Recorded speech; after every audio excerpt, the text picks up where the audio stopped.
is a lifestyle. Sports cards and we live now. Jeremy Lee in the building and every guest that you ever needed. Sports cards after hours keep the hobby heated. Updates, hobby talk like you never seen it. Sports cards live and none could ever beat it. Sports cards is a lifestyle. Sports cards and we live now. Welcome to another episode of Sports Cards Live with your host, Jeremy Lee. What is up, everybody? Welcome to episode 276 of Sports Cards Live. It is Saturday night, July the 19th, 2025. My name is Jeremy Lee. That is Joe Poirot coming at you from Santa Cruz, California. What is up, buddy? What is up? How are you? Doing great, man. Just been enjoying the Palooza experience last night and today, and really looking forward to the episode here.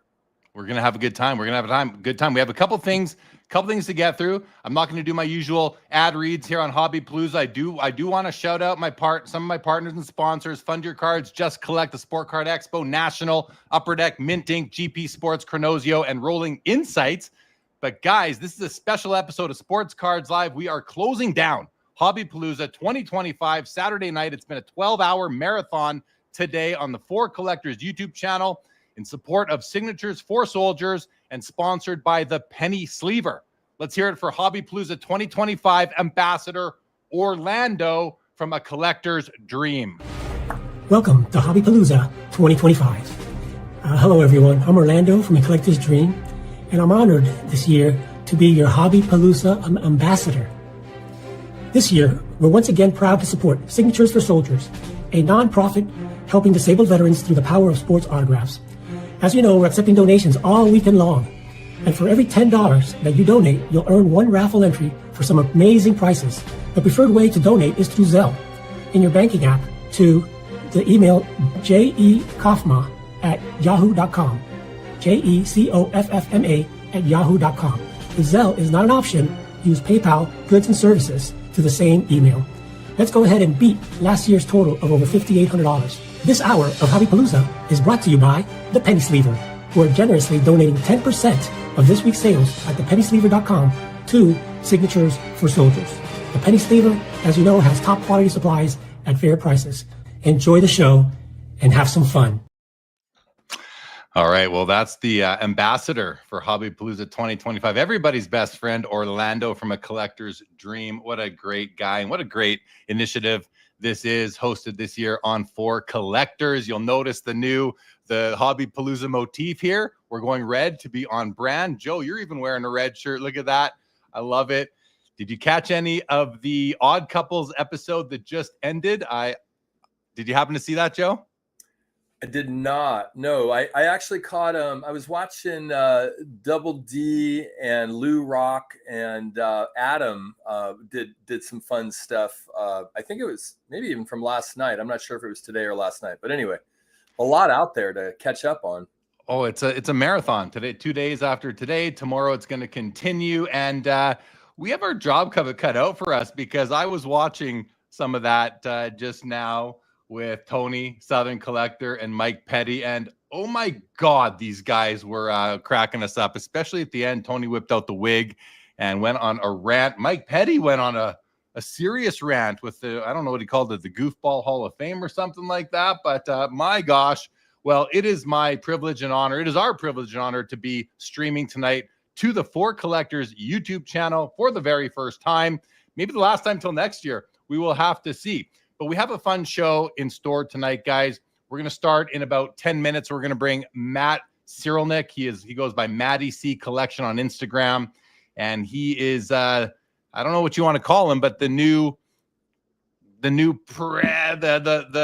head of Eye Appeal, maybe. I don't know. But he's built out this amazing website called Eye Appeal Inc. And it's not, I saw someone put a comment in the chat like, oh, great, another app or something like that. And the nice thing about what Matty's bringing is that it's free. There's no, oh yeah, this one here, Floating said, oh boy, another app and company that needs to chime in about how good my cards look. Well, it's up to you if you want to put them on there unless someone else does, but we'll let Matty come on and talk about that. Mookie Chilson, yeah, gasping for air after the Odd Couple. I'm going to do my best. We got Joe here right now. We're going to have Matty C come on And then we've got Chris McGill as well as Josh Adams, and Leighton Sheldon will be joining us as well. So I think we're going to have some fun. We're going to have some fun tonight.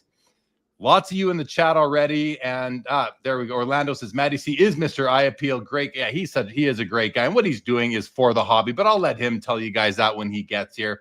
I know he's excited to talk about it. The I Appeal link isn't public yet. It's not out there and available. It's still in beta. But as a beta tester, I've been able to see it and give it a whirl. And I think people are going to be impressed. And the cool thing is that it's not trying to challenge anything or anybody. It's really just trying to say, hey, you decide what your card looks like. You know, you and your friends can decide, sort of thing. So it'll be a fun time for sure. Joe, what's going on with you? Any pickups? Anything you want to talk about? I don't know if you're willing to divulge it, but I know we've had some conversations about one thing. Maybe we can maybe you can get some advice or hear from myself and everybody else. What do you think? Well, we may not have time enough to dive deep into what I did. I had an impulsive moment at a Fanatic Sunday a few weekends back. Picked up a 2000 Star Rubies Extreme card that I had no big plan for whatsoever. It was completely impulsive. It was, I wouldn't say irrational because I had a lot of thoughts behind it, but I don't know if now's the right time to talk about it because there's so much going on. Maybe we can return to it at some point when we can dive a little deeper. But yeah, I did make a big pickup. And as you know, I perseverate for days, if not weeks afterwards about, did I do the right thing? And probably, well, maybe we don't all do that, but I tend to do that from time to time.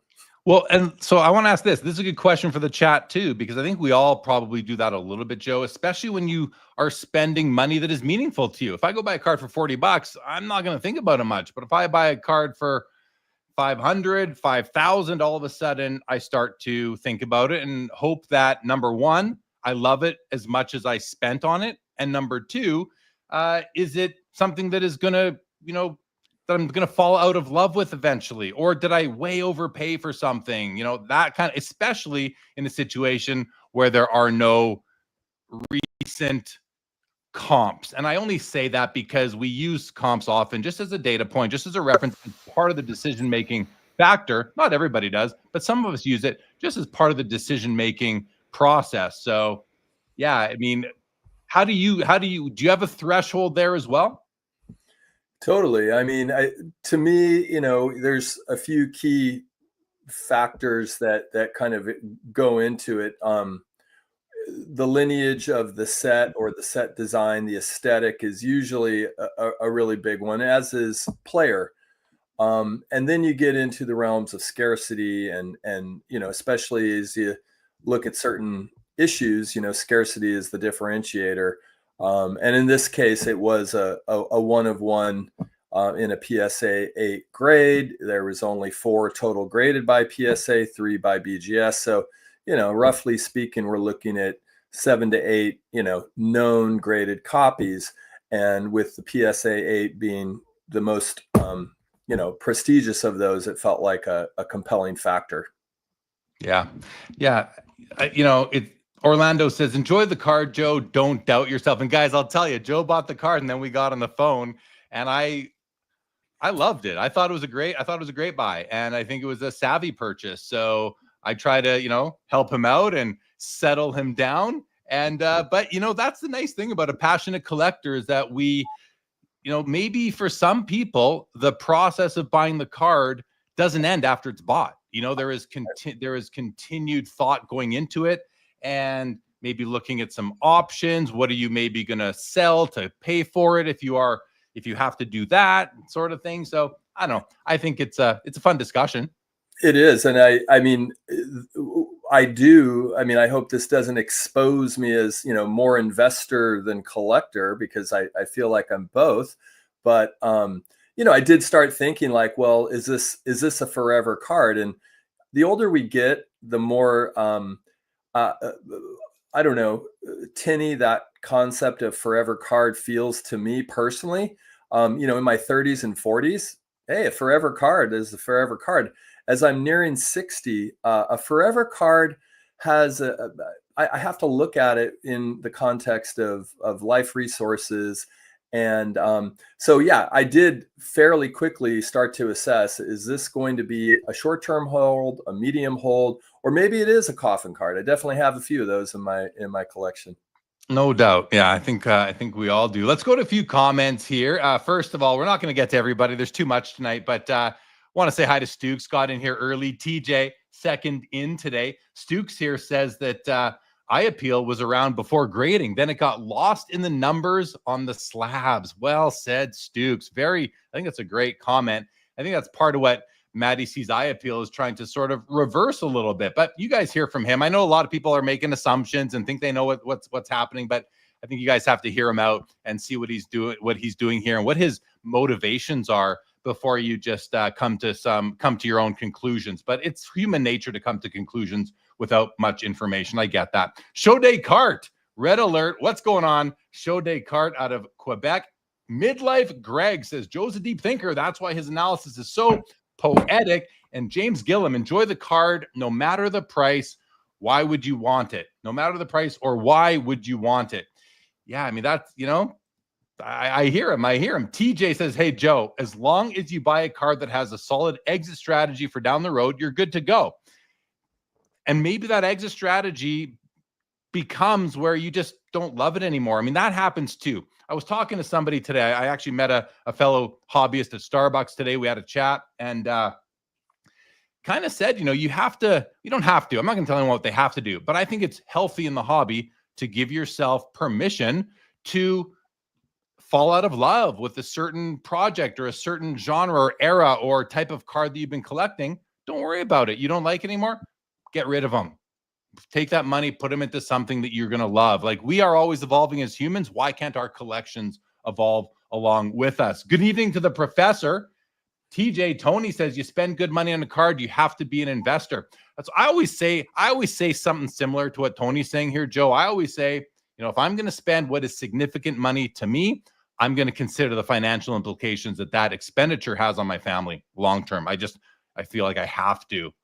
Pre-War Dreams says, eye appeal or my appeal of a card is through a collector's eyes. It is our only way we will be able to break the prison of the PSA jail cell. Yeah, I love that. That makes a lot of sense to me as well right there, because listen, I like my vintage cards in PSA slabs, Joe. I do. I know we have a lot of SGC people out there too. I'm not a fan of the slab, but that's just me personally. I respect it, but I love having my vintage in a PSA slab, and I don't care what the grade says at all. Like, not at all. The lower the better, as long as the card's still really nice. So what about you? How do you feel about that, Joe? Yeah, I mean, 100%. As we lead into this show with Matty C, I think I was listening to this a little bit. The guys, Dylan and Lou Rock and Adam were having some fun with own appeal, my appeal. Dylan, the king of centered cards, Lou being open to off-centered. And I think the hobby has engaged in this conversation for a while, and I would understand why some people might feel like, okay, we've covered this already. But I think Matty C is going to bring something new to the conversation that we haven't really, experienced before. And two, whether we use that moniker, eye appeal, like, it's just, do you enjoy the card like that? And does it work for you? So, like, if people are, kind of sensitive or feel like that term's getting worn out, just think about, like, are you enjoying the card? Is this a card you enjoy? And if it's not, like, then obviously you shouldn't be bringing it into your collection, and it's going to be different for everyone. There was a question that was like, is eye appeal objective or not? And I think maybe we'll talk a little bit about that later tonight. Yeah, I don't think it's 100% subjective. I mean, unless you just like ugly things, which some people do, I guess, in some areas of life. But yeah, I think there is some a little bit of objectivity. I don't know what that breakdown is, but if I had to put numbers on it, I'd say there's maybe 25% of it's objective, maybe even a bit more, and the rest is subjective. Not everybody needs a card to be perfectly centered. Not everybody needs a card to be in focus. Not everybody needs uniform wear on the corners. But I think I think if you took a majority, you would see a lot of those would be kind of consensus. Tony says, did Jeremy just say he's close to 60 years old? Not yet. I'm still climbing the hill of the 50s before I decline the hill, but I'm in the early 50s, Tony. Jenny Marie Sports Cards. What's up, Jenny? Nice to see you. Octavio is around. We got Iconic Al with us. Lou Rock says, I'm all about the numbers. The higher the grade, the better I sleep. Sure, you right. I know that's like he's talking in opposites right now, and I love it. Same as me, Lou. The lower, the better. What's up, John? Wade Boggs fan is with us. Robert Scott says, high-end impulsive buys are the ones that you sometimes take time to digest. Okay, I think Robert Scott hit it right here, Joe. Yeah. The word impulsive, high-end impulsive, because you bought that card like after thinking about it for what, half an hour? Like you weren't planning it for days or how? No, yeah, if that. It was truly impulsive, and I didn't even check comps. And as it turned out, there was no comp. So in a way, it was. I mean, there were things I could have compared it to, but there was no true comp. So yeah, there were other boxes that I checked in my mind. I did look at the pop report of a different version of the card, but yeah, it was essentially very impulsive.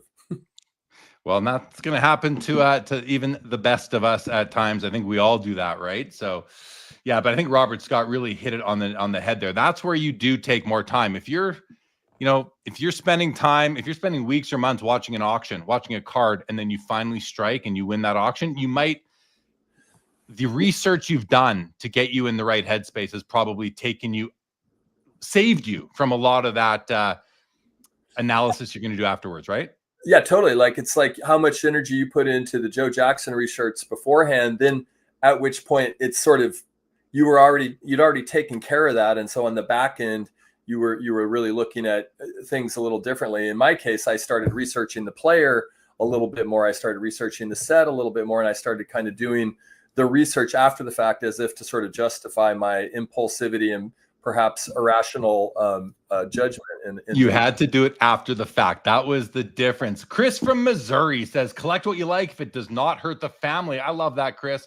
Jenny Marie says, it's not about the grade for me. It's about the card. Bingo. Peeps, what's up? Hobbypalooza tonight. We're about to bring Matty C on you guys. Unicorn Cupcake says, grade doesn't matter to me. Front of card is most important to me. Back is the least of my worries unless you can't read the info. Interesting comment, because last night I was on the beta for Eye Appeal Inc. and I was looking at a card with an amazing front, but the back had like a serious stain and some paper loss. And I had to think about that. What weight do I put on the back versus the front? I came up with a number. We'll talk about that in a moment. What's up, Chris C? Welcome to the show. And Lou Rock says, late night shopping with some bourbon are usually some of my favorite card investments.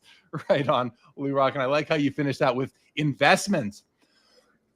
All right, Matty C, give me the thumbs up if you're ready to join us. He's ready. All right, guys, please welcome Matty C to Sports Cards Live for Collectors, Hobbypalooza 2025. Matt, how are you? I'm doing good, man. Doing good. Saturday night, no work, just relaxing. Say hi to Joe. Say hi to our co-host. Joe, how you doing?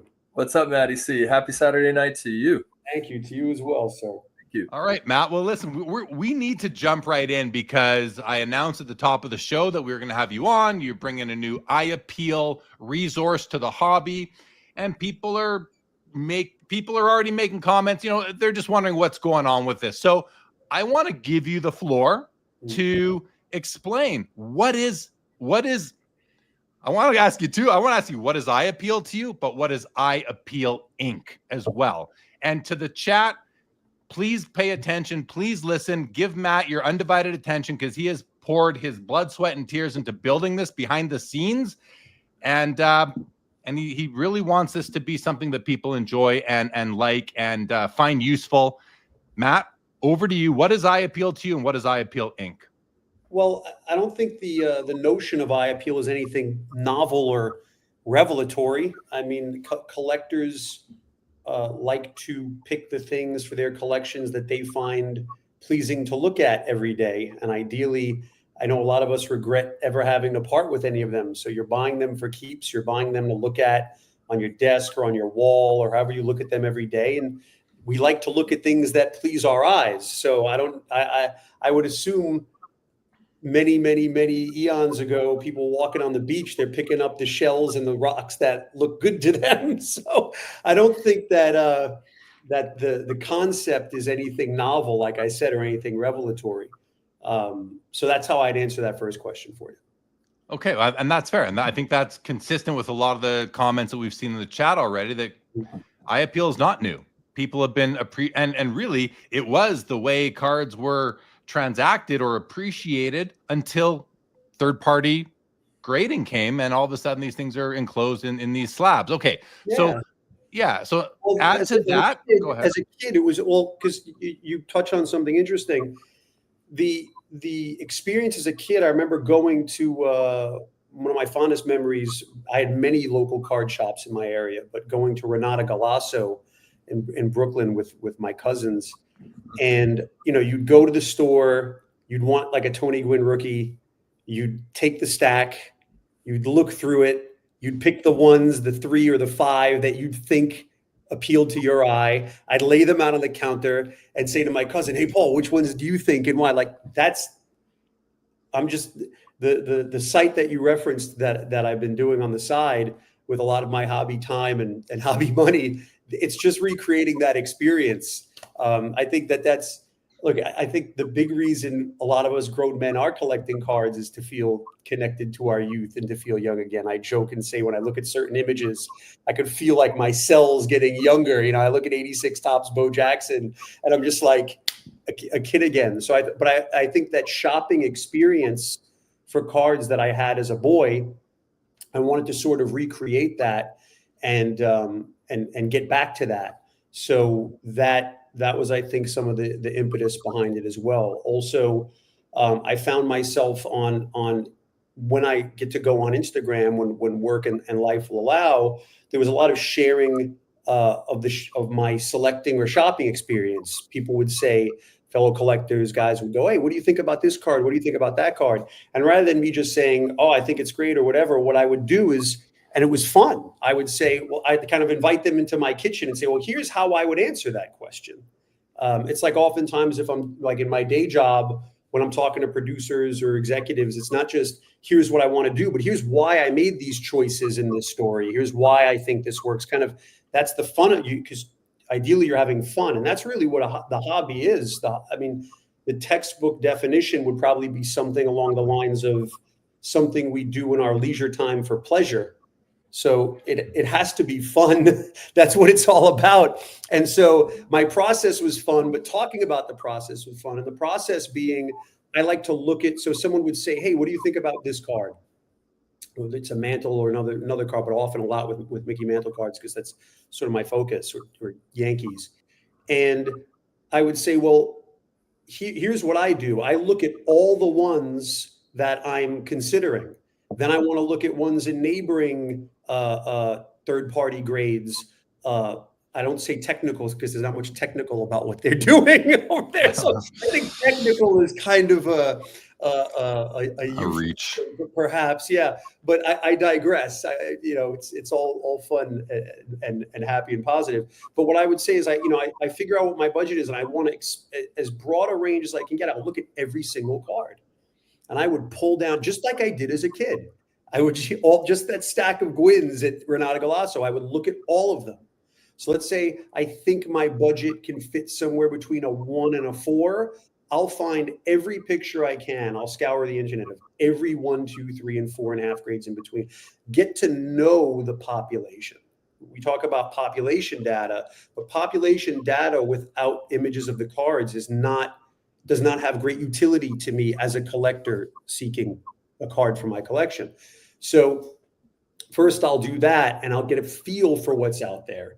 And so rather than doing that, I wish I had the time to do that and hang out on DMs with my fellow collectors. But then I said, what if, I could do a website that does this and it made me realize how time consuming it is for me too. You did that to save yourself time. It ended up taking you a ton of time to build the thing. I talked about that with our mutual friend Leighton, and we were saying how, it's because he shops in a similar way to me. And it's like, man, this process, especially with the proliferation of so many different points of sale, It used to just be eBay and 1 or 2 auction houses. Now I have 20 auction houses to go through. I have so many different places to see where they may have sold, because I really do want to be the most informed I can be. I want to know what they all look like before I choose one. I want to know how rare, if I have an idea of what I want a card to look like, what I want that beauty experience, that viewing experience to be, to give me the viewing pleasure I want as a collector every day. I want to know what they all look like. I want to know is this 4, or is this 6 in a third party grade that I think is beautiful? How rare is this beauty? Can I get this every day? Can I get, are there a lot of 6s that look this way? Or do I has only 2 that looked this way shown up in the last 2 years? In which case, then what would this eye appeal in a 7 cost me? So that process was becoming a bit exhausting. So I said I could streamline it for myself. I could streamline it for my fellow collectors, and we could all do it together. And so that became, again, that was sort of the impetus behind undertaking that project.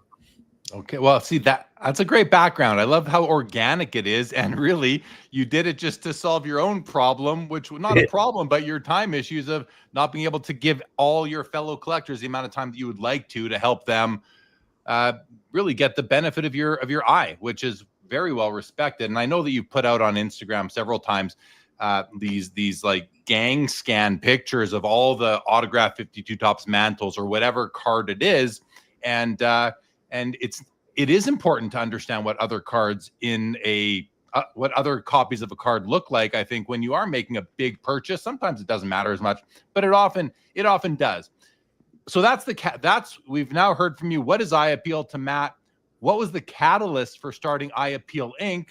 Why don't you start telling us a little bit about Eye Appeal Inc. itself? Where is it at right now? I said to some people, it's not public yet, but Dylan Double D says he has access to it. So I don't know if you shared a link with him or not, but why don't you share with us a little bit about where you're at right now in the process, and when do you expect to launch this widely?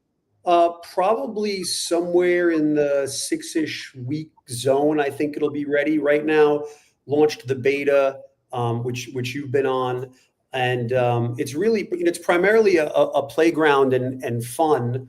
A fun place for us all to come together, because it's not just my eye. It's harnessing all of our eyes. It's we, the collectors, getting to come together and harness our collective centuries of expertise and passion. So obviously, like I said, hobby for me always has to be pleasurable and fun. That's what a hobby by Merriam-Webster definition would be, something for pleasure.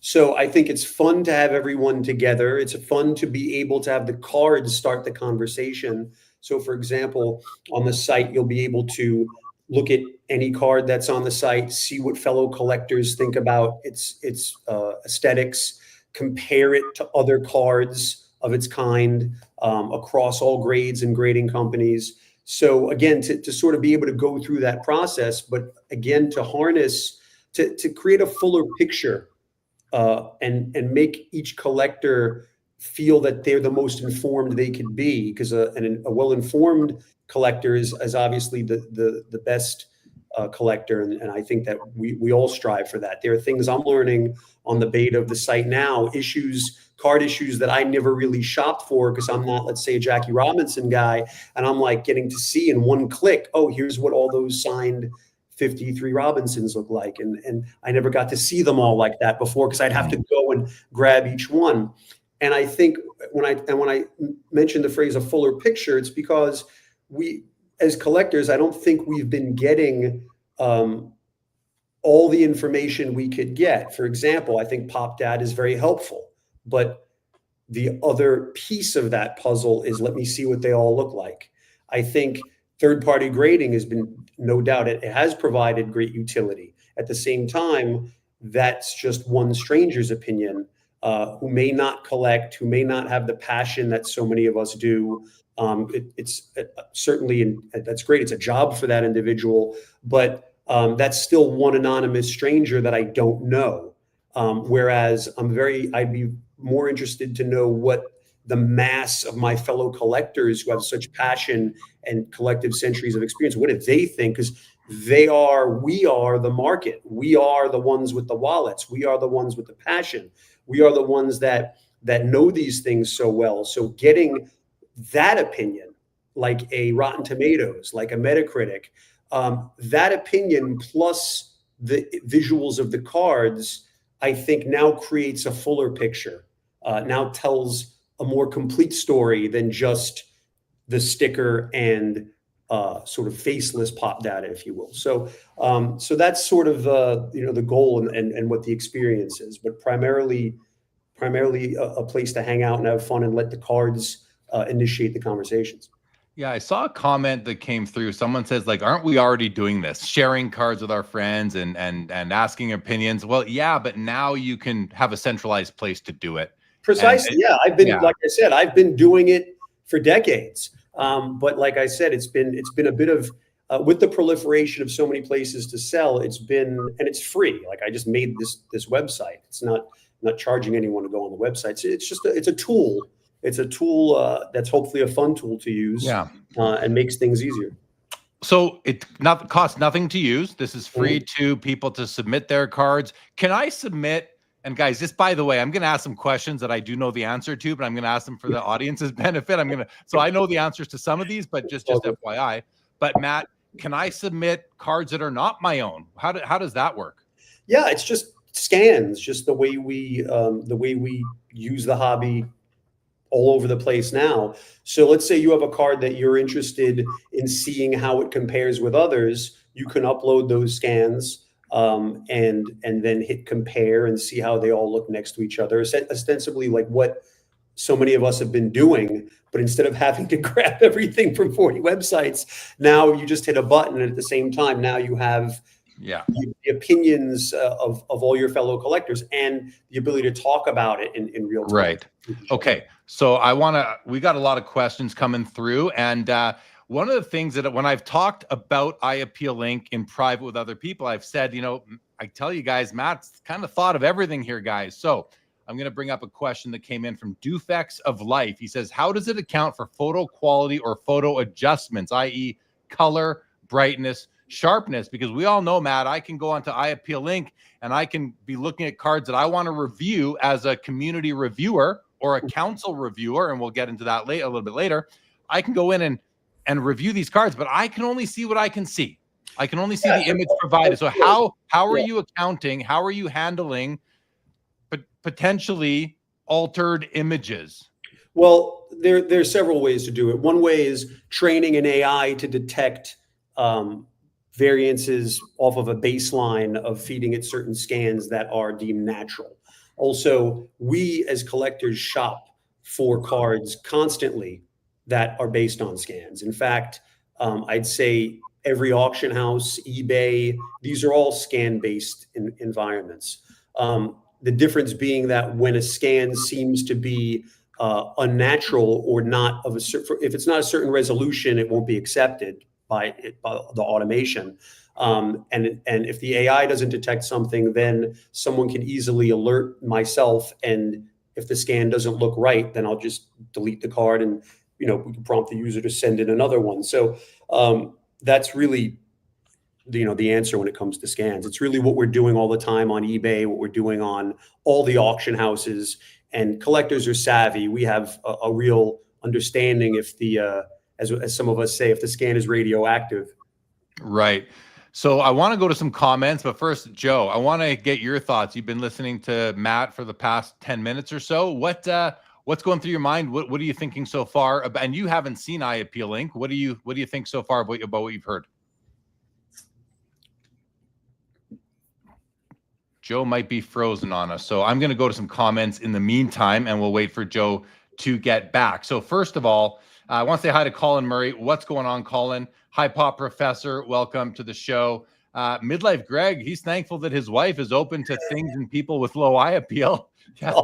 I think a lot of us are, Greg, for sure. Right? Dan here says, eye appeal means you determine the inherent value of your cards, not someone in an office in California. Yeah.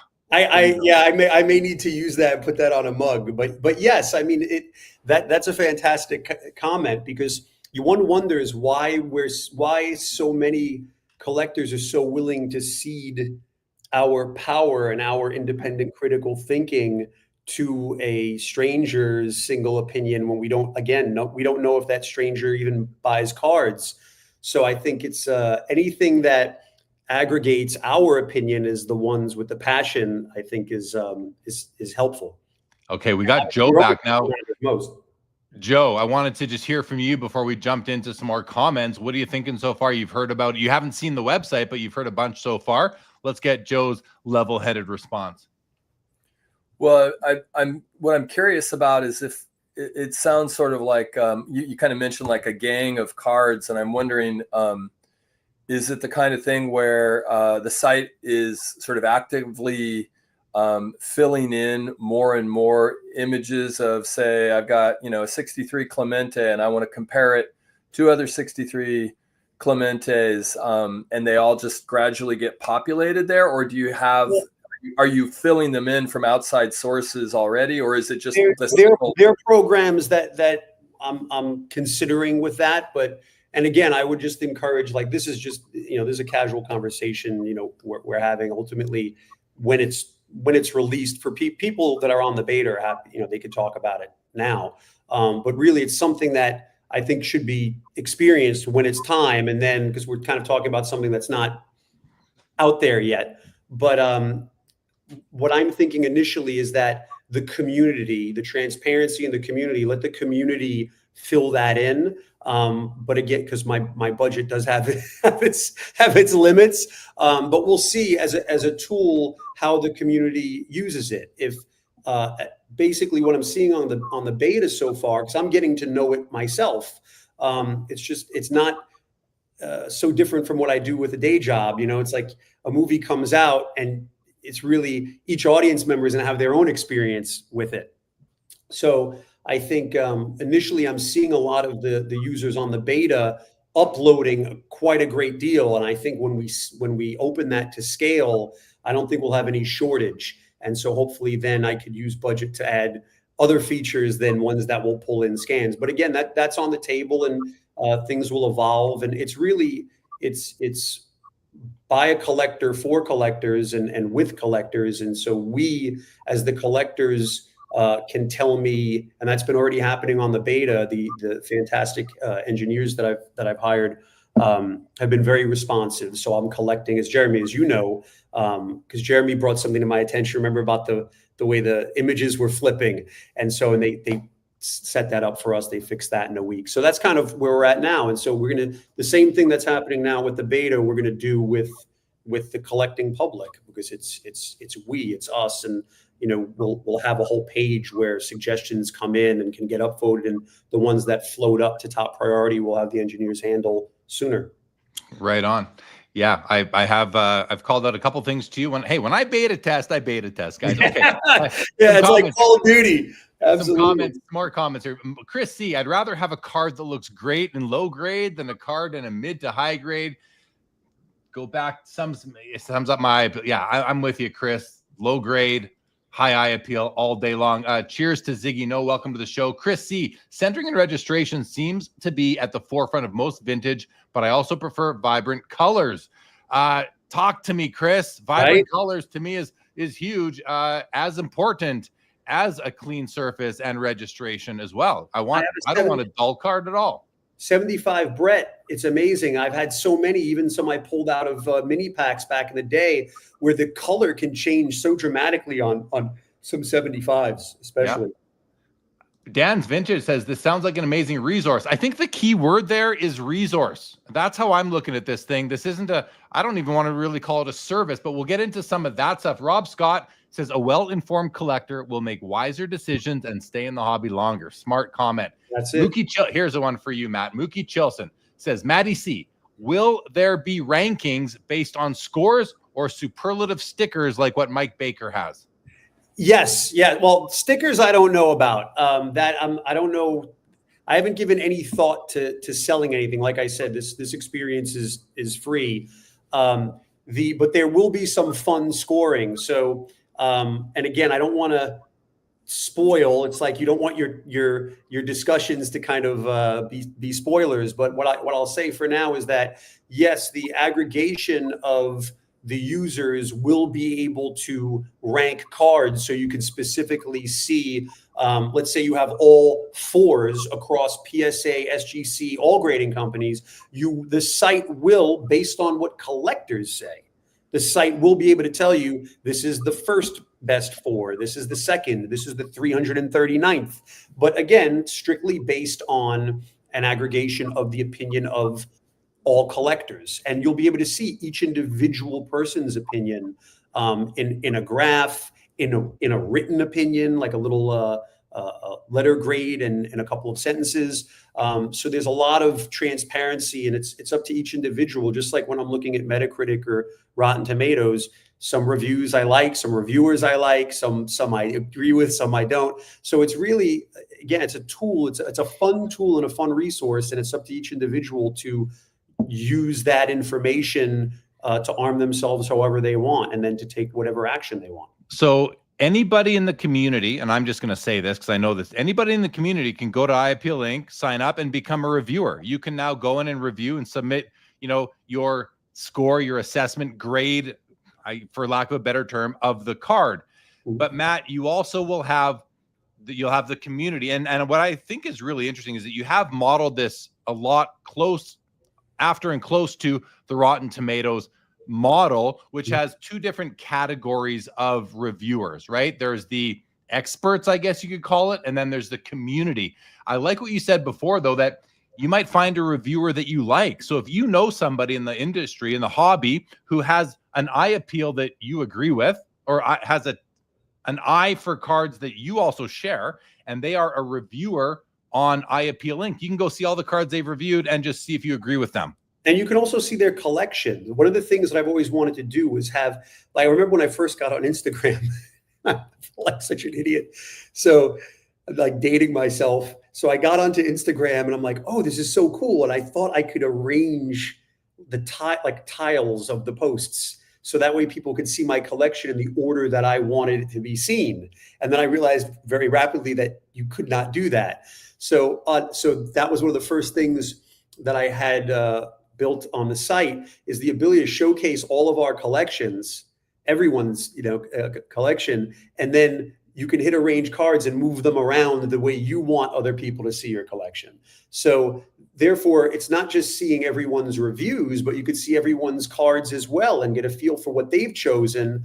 Because, and again, transparency and community and the we of it all. Because when I get an opinion from a third-party grader, again, I don't even know if that person cares. Whereas now I can say, look at this guy over here. Look at his collection. It's beautiful. I'd like to know what he thinks. This guy seems like a kindred spirit. So hopefully that answers that question.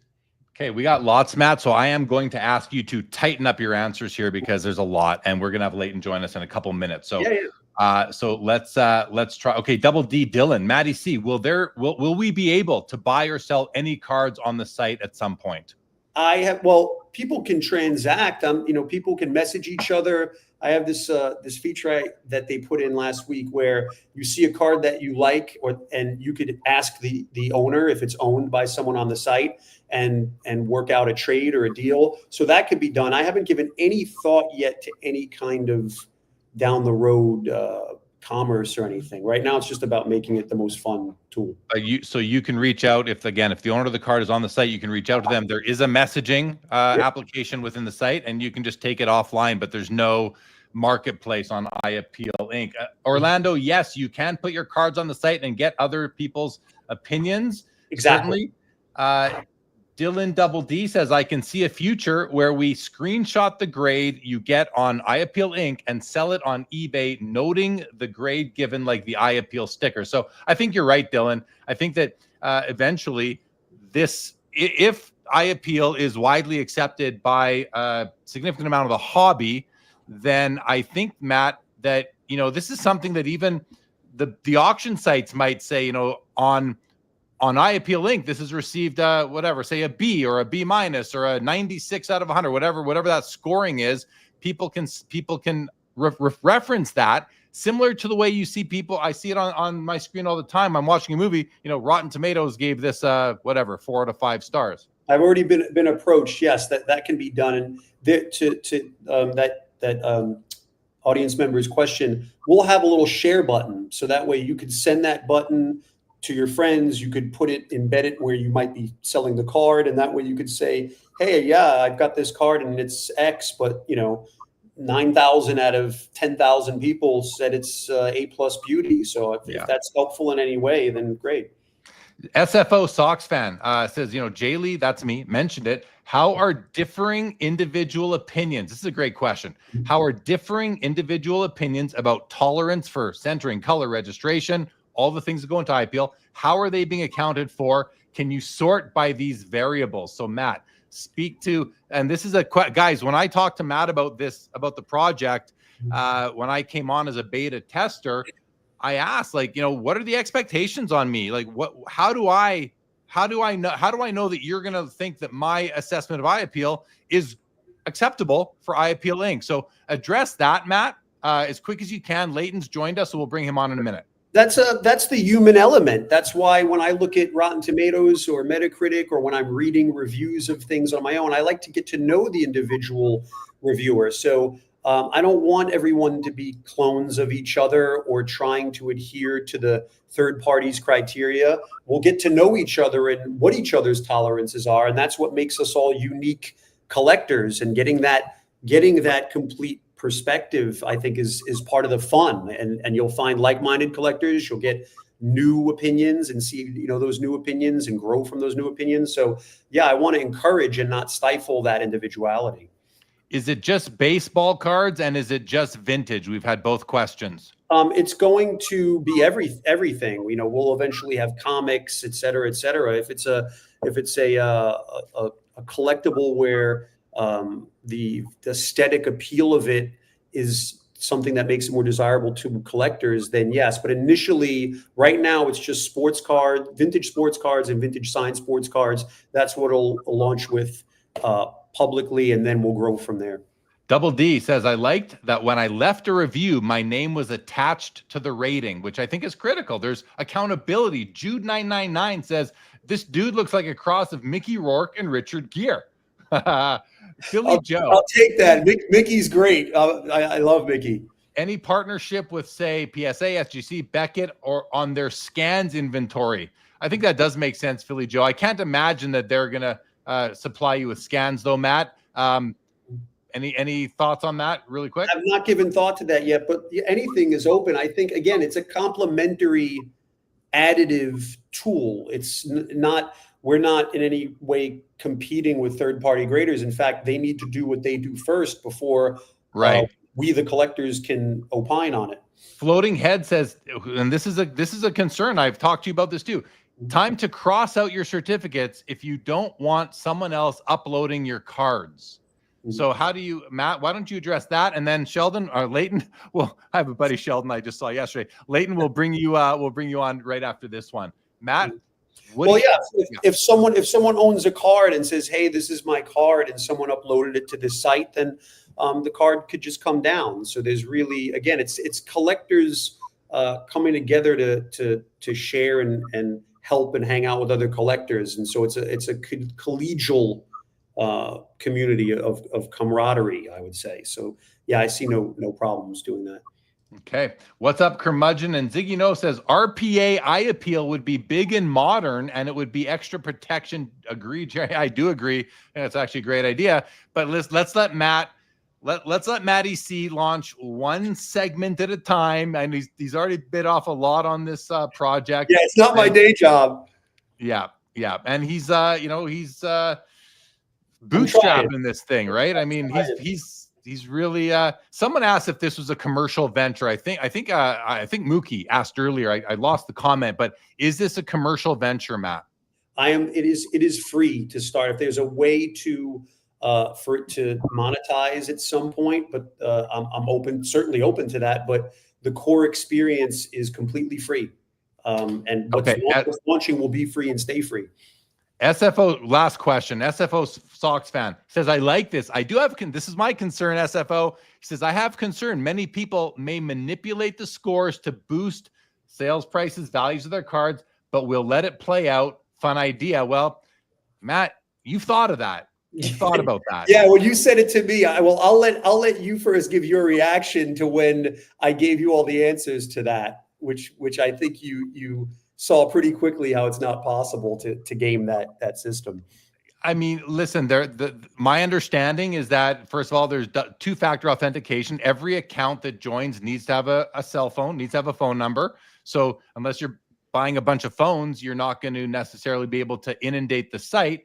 And then the other thing is that you're going to, maybe when Leighton comes on, you can address the two different groups of reviewers. Because what I'll say now, hold on. That's one thing. The other thing is that you will be able to see if there's a rogue reviewer, or if something doesn't seem right, guys. Matt can just kick it off. He can say, no, this is something fishy is going on here, and the community will bring it to his attention. So Matt, add to that quick, and then we'll bring Sheldon.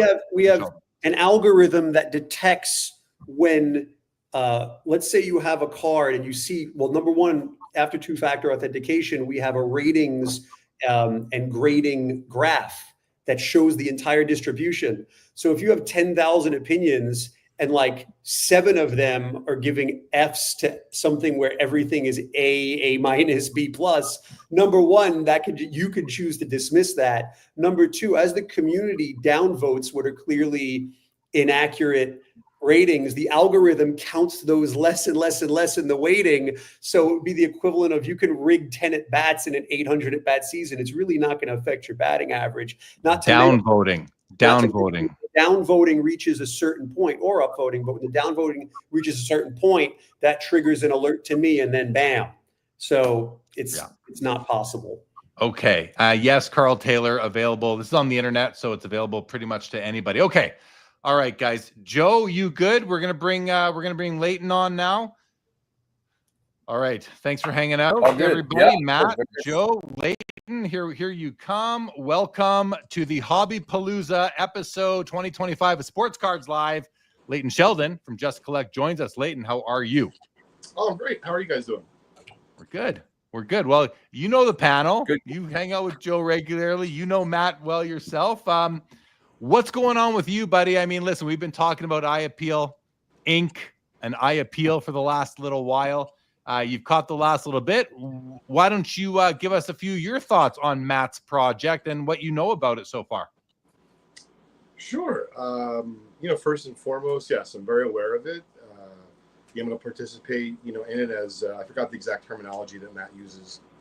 It's an advisor or council member or something along those lines. I just think it's a really great idea. I think it's really fun, and I think it's very empowering for the hobby as a whole. So those are my quick thoughts. Appreciate it. Yeah. Now, I want to listen. Leighton comes on. We call it the Vintage Spotlight segment. We have our spin-off podcast, the Vintage Spotlight. We pump out a podcast about every 6 weeks or so, Leighton. But I want to switch topics briefly while you're on with us, and we're going to come back to Eye Appeal and Eye Appeal Inc. in a moment. But you recently told a story, and it wasn't widespread. It wasn't on your trading card therapy podcast. You did a little reel on Instagram, I think. And I thought this was a really interesting discussion to have. Basically, what it was about is where you have a card that you've sent for grading. It's funny, we're back to grading. You have a card, you sent it in for grading to PSA, and you got it back, and you were expecting, say, a PSA 2, and it comes back a PSA 3. And you're like, okay. I'm happy it got a better grade, but something doesn't feel right. Like, I don't know. Like, I don't necessarily agree with the grade. I think they've overgraded the card, which it happens because they're human and they're not always consistent. So it's kind of par for the course. But then you go to sell that card to somebody. And this is a question I put out to the chat as well. You have an overgraded card. Is it our obligation, if we think it's overgraded, to tell that to a customer who we may be having a discussion with about buying that card from us? Joe, I don't know if you've ever had that experience, but I want to go to you first on this one. And then, because Leighton told the story, we'll end with Leighton, but we'll go around the horn. Joe, you're selling a card, you think it's overgraded. Do you have the obligation to share your opinion with somebody on that?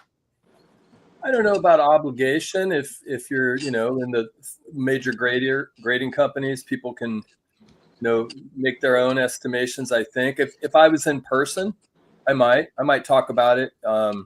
If it's a face-to-face, kind of, especially if it's a high dollar card, you can kind of look over and maybe collectively assess, why it got the technical grade it did, and then express any curiosities. Sometimes people appreciate that, and it makes them want to buy the card all the more because you're being transparent about everything you can. In other cases, they don't really care at all, and they just say, I want the card. The card works for me. So you do the deal. And there's a related scenario here, guys, which is, and this is, I have to think, you go to a card show or you buy on eBay or Fanatics Collect or anywhere, and you are going to see there are so many cards that were upgraded. They got resubmitted. They were 9s, now they're 10s, or they were 7s, now they're 8s. That's another thing where, hey, that's information that as a seller, I probably have, especially if I did the submitting, but I may not tell anybody, hey, this PSA 10 that I'm about to sell to you for PSA 10 prices, this used to be a PSA 9. Like, if you're buying a card for significant money, wouldn't you want to know that? And I agree with you, Joe. I agree with the chat. Listen, if we as a hobby are willing to cede power, as Matt said earlier, to the third-party grading companies, I think you can wipe your hands of it. I don't think it's on you to say anything about the card once it's in that slab. Not to say that you might not to say that you don't want to. I know there are scenarios where I would certainly say to a customer at a card show, it's graded a 6, but this isn't a strong 6. Like, it depends how you approach me, what your demeanor is, how polite you are. If we're friends, all sorts of different things might come into play for me where I would tell you, what, this isn't the card for you. I've done that before. This is not the card for you, sort of thing. But I don't think we have the obligation. Matt, what about you? Where do you fall on the overgraded and the resubbed situation? Well, I'm not really ever a seller or a dealer. If I'm having a conversation with someone and it's my card, I would certainly say, yeah, I think I sent this in raw, and they certainly, were generous. That said, I think all of us know, I would hope all of us know, that any sticker is just one stranger's opinion on one day. That opinion changes from the same grader often if you send it in on another day, let alone a different grader. So, the sticker is just, here's what one grader said this card was on that day. So we all know so many 10s used to be 9s and so many 9s used to be 8s. I remember when I used to do that, I had 7s become 9s sometimes. So once you know that, you embrace the subjectivity, and you should know that going in. Leighton will hear, and this is Leighton's story, so we'll hear what actually happened in a moment. I once had BGS 5.5 that I thought was a little tough on the grade. I resubmitted it at the National. A soft submitted the what are those little soft sleeves with the sticker on top, raw grade they call it. I submitted it and it came back at 9.5. I was like, slob it. Guys, anyone who thinks grading is consistent, a 5.5 to a 9.5. Crazy stuff. Dylan Double D says, absolutely not. No obligation. Hobby Champ says that's why PSA has up charges. It's on them. I think that's reasonable with as far as PSA goes. I couldn't agree more. Brett S says, if the card is overgraded and the buyer is a certain investor, then it's fine. They are buying the grade. Okay. So Leighton, let's hear from you. I loved the reel. I was so happy you shared it. Let's hear your thoughts on this scenario. First, Jeremy, I'm touched that you enjoyed it. Candidly, some of the stuff that I do, I'm curious, Jeremy, we'll talk offline, like how you decide if you should make something a piece of content. All I did was just share with my team what happened. I said, do you think this would be a cool story to tell? And they're all like, yeah. I'm like, really? All right, sure. So, listen, a lot of stuff going on here. I grade a lot of cards. So I personally know that I'm not going to give a full detailed report about each card. However, I also believe that not just in cards, but in life, with my son behind me, honesty and integrity are really important, like vital, right? So if someone asks me something, I like to be genuine. I like to be forthcoming. I like to be transparent. And so to be very clear here, gang, I didn't volunteer. I thought the card was overgraded, right? I'm not a saint. The card was graded by PSA. I paid them. I got an opinion. The opinion was rendered a 3. I put it out for sale. But a gentleman reached out to me, and it was, by the way, on Net 54. So it's very much a community-based in vintage, even though there could be some outliers. There's generally good people on there. Shout out to Leon and his community. Jeremy, and you and I have both had him on a number of times at this point. Great guy, great community. What happened was the guy reaches out to me, and at first he was not as forthcoming and just said, hey, is it me or is this card a little bit overgraded? So I just agreed with him. And I said, candidly, I thought it might have been a 2. I'm not going to lie. I was happy it was a 3, but like, what's the scoop? You know what I mean? Like, what's the deal with the card? So he told me he was interested, and I asked him for a little bit more information instead of just having it be where it's just price dependent and I never know even the guy's first name. Like, give me a little bit of background about yourself. I'd like to kind of get to know you. And he took that opportunity really and opened up and told me a little bit about himself, his collecting, path and such. And so, I don't know, especially of late, right? In recent years, I'm trying to quote like Darren, right? I try to zig when everyone else is zagging. So can I do this all the time? No, I cannot take a card I want X amount for and just take Y because you have a nice story and I think it's a little overgraded. But no one's exactly sure of the value of a rare T206 Hindu back, right? It's not the most liquid. And I try to give him the benefit of the doubt. So I looked at the numbers. I could sell it to him for his offer. And I thought it was going to a good home. That's it. That's the whole story in a nutshell. And I believe that he's going to keep the card for quite some time. And I believe I found a good home for the card at a fair price. And I made an okay profit. And that's really all I'm looking to do. Yeah, I think you handled it how you should. And, and Dylan's been firing up some great comments today. So I'm going to bring on another one from Double D Vintage. He says, if someone asks, 100%, you got to say what you think, no doubt. Couldn't agree more. Couldn't agree more, because it comes down to, like you said, Leighton, integrity and transparency, relationships, supporting the community, building the hobby up. If I have a card in my showcase at a card show and someone asks me what I think of it and I don't like the card, I'm going to tell them, I don't like this card. Like, this is not a card. That's why it's in my show, or potentially that's why it's in my showcase and not in my personal collection, because I wouldn't want it for myself. But even if I only bought it in a collection and it wasn't ever part of my PC from the first place, I'm going to tell them what I think of that card, because I don't want to sell somebody something that they're not going to be happy with. That's not good for me. If I just want to get rid of a card and I don't want to have to deal with that, well, then you just put it up at auction and let the public trust the grade, because trust the grade, or at least trust that if a card is improperly graded or authenticated and it's in a PSA slab, their guarantee will cover you if you go through that process. So yeah, but in person, I agree with what Dylan says. You have to be honest with people. Well, you don't have to, but I highly recommend it. And I think a lot of us, probably all 4 of us on the screen, would be. So yeah, Dan makes a nice comment. I love this story for Leighton because it says a lot about who he is. Proud to call him a friend. Exactly. Tony says integrity is key. No doubt about that. Chris from Missouri says, on some things, I believe lying by omission is still lying. Right. And that's where I wonder about. I still have this issue, Chris, and everybody else, on, resubbed cards.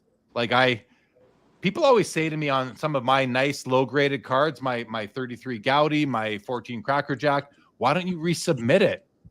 No, first of all, I'm not giving them any. They had their chance to get it right. You had your chance. You've got your money once. Why should they get money twice to grade the same thing?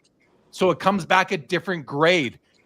If the great investors of the sports card world out there understood that, I think they would level up, but they don't all understand that, unfortunately. So that's a big issue for me, Joe. What do you think about that? Like cards that, like, I would be mortified if I paid $250,000 for a PSA 10 Michael Jordan, and then I found out that exact card was a PSA 9, in the past.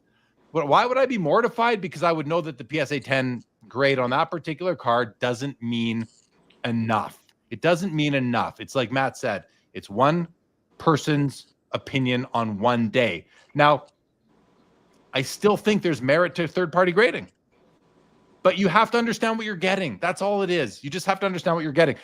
We can't expect them to be more consistent because they're human.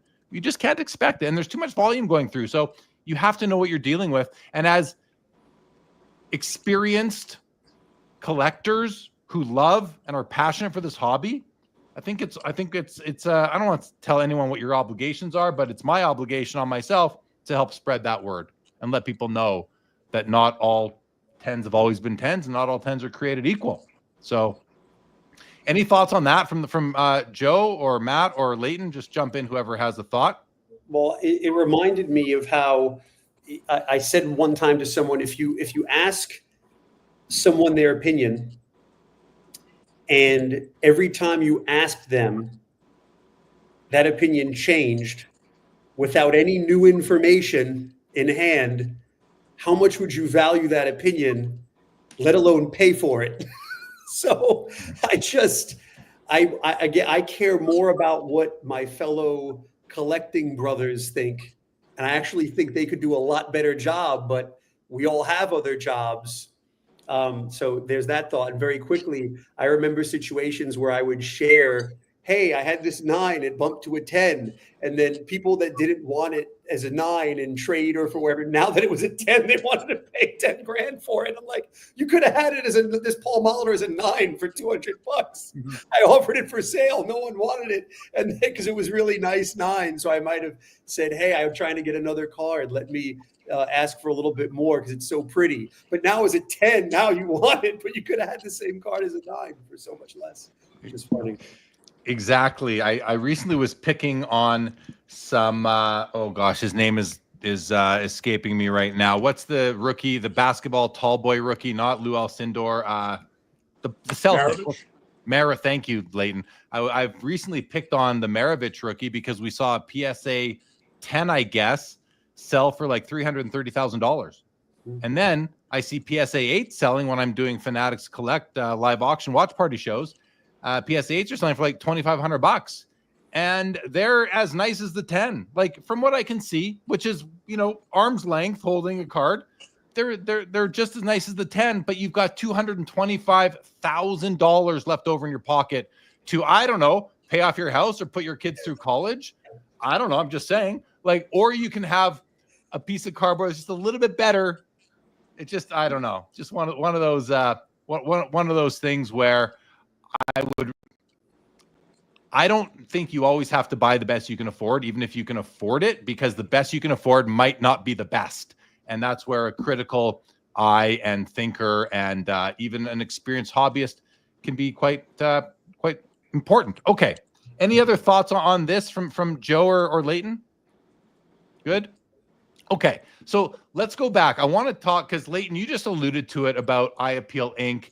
And Matt, and I've alluded to it too, anyone in the community can go become a reviewer on Eye Appeal Inc.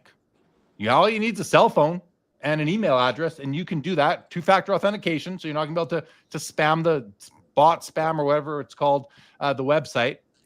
But there's also another group of hand-selected, I think, Matt, I could say, reviewers. Can you explain that 2-tier review system? And again, I love how you didn't just invent this. It's modeled after Rotten Tomatoes. Yeah, I'm not. It's nothing novel or earth-shattering, and I don't want to. I appreciate the question. I don't want to present it as such. That'd be my first thing.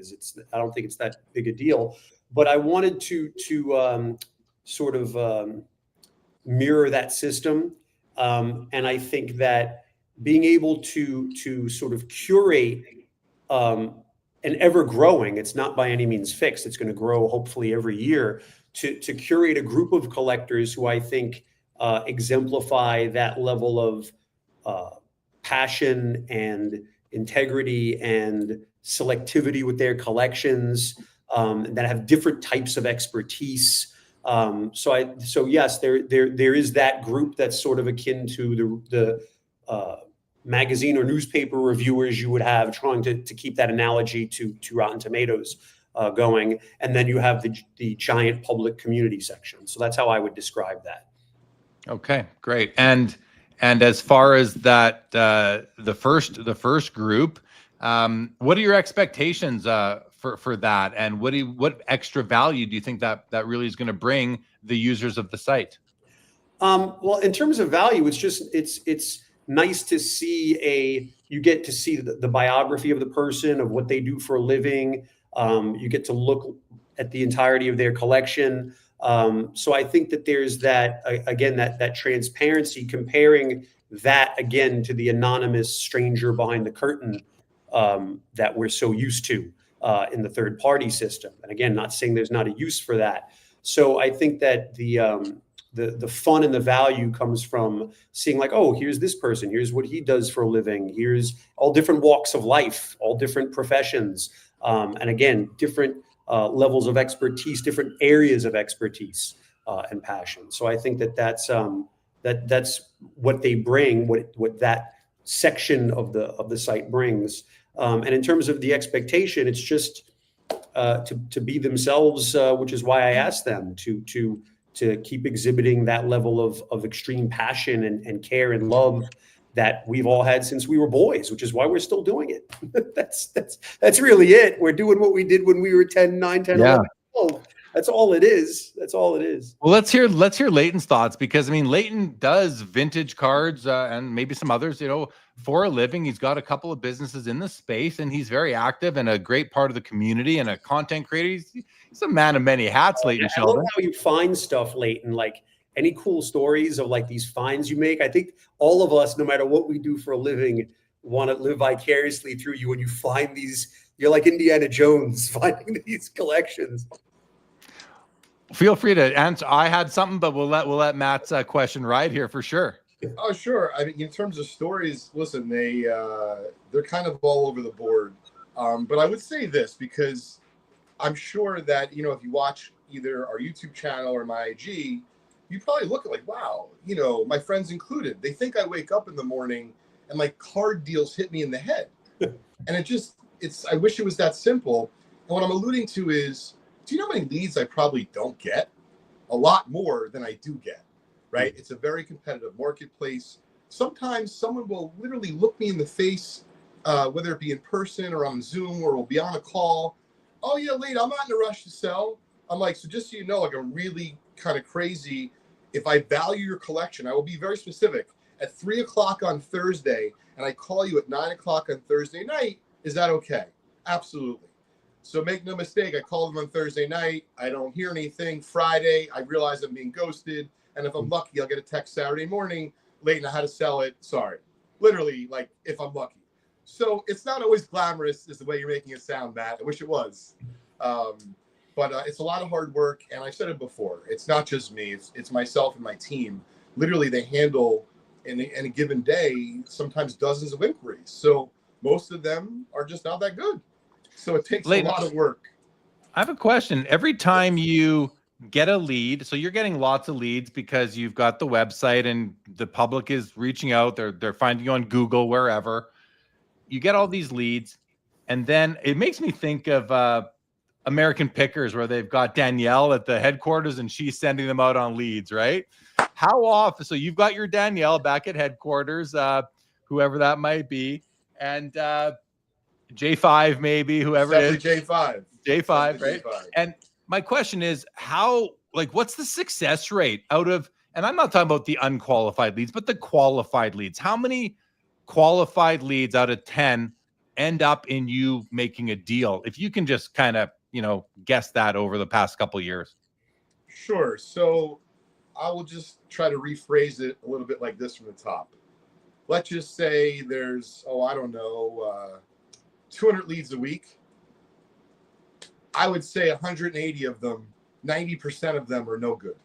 And when I say no good, listen, if you collect 80s commons, right, or 90s pro set, maybe it's great for you.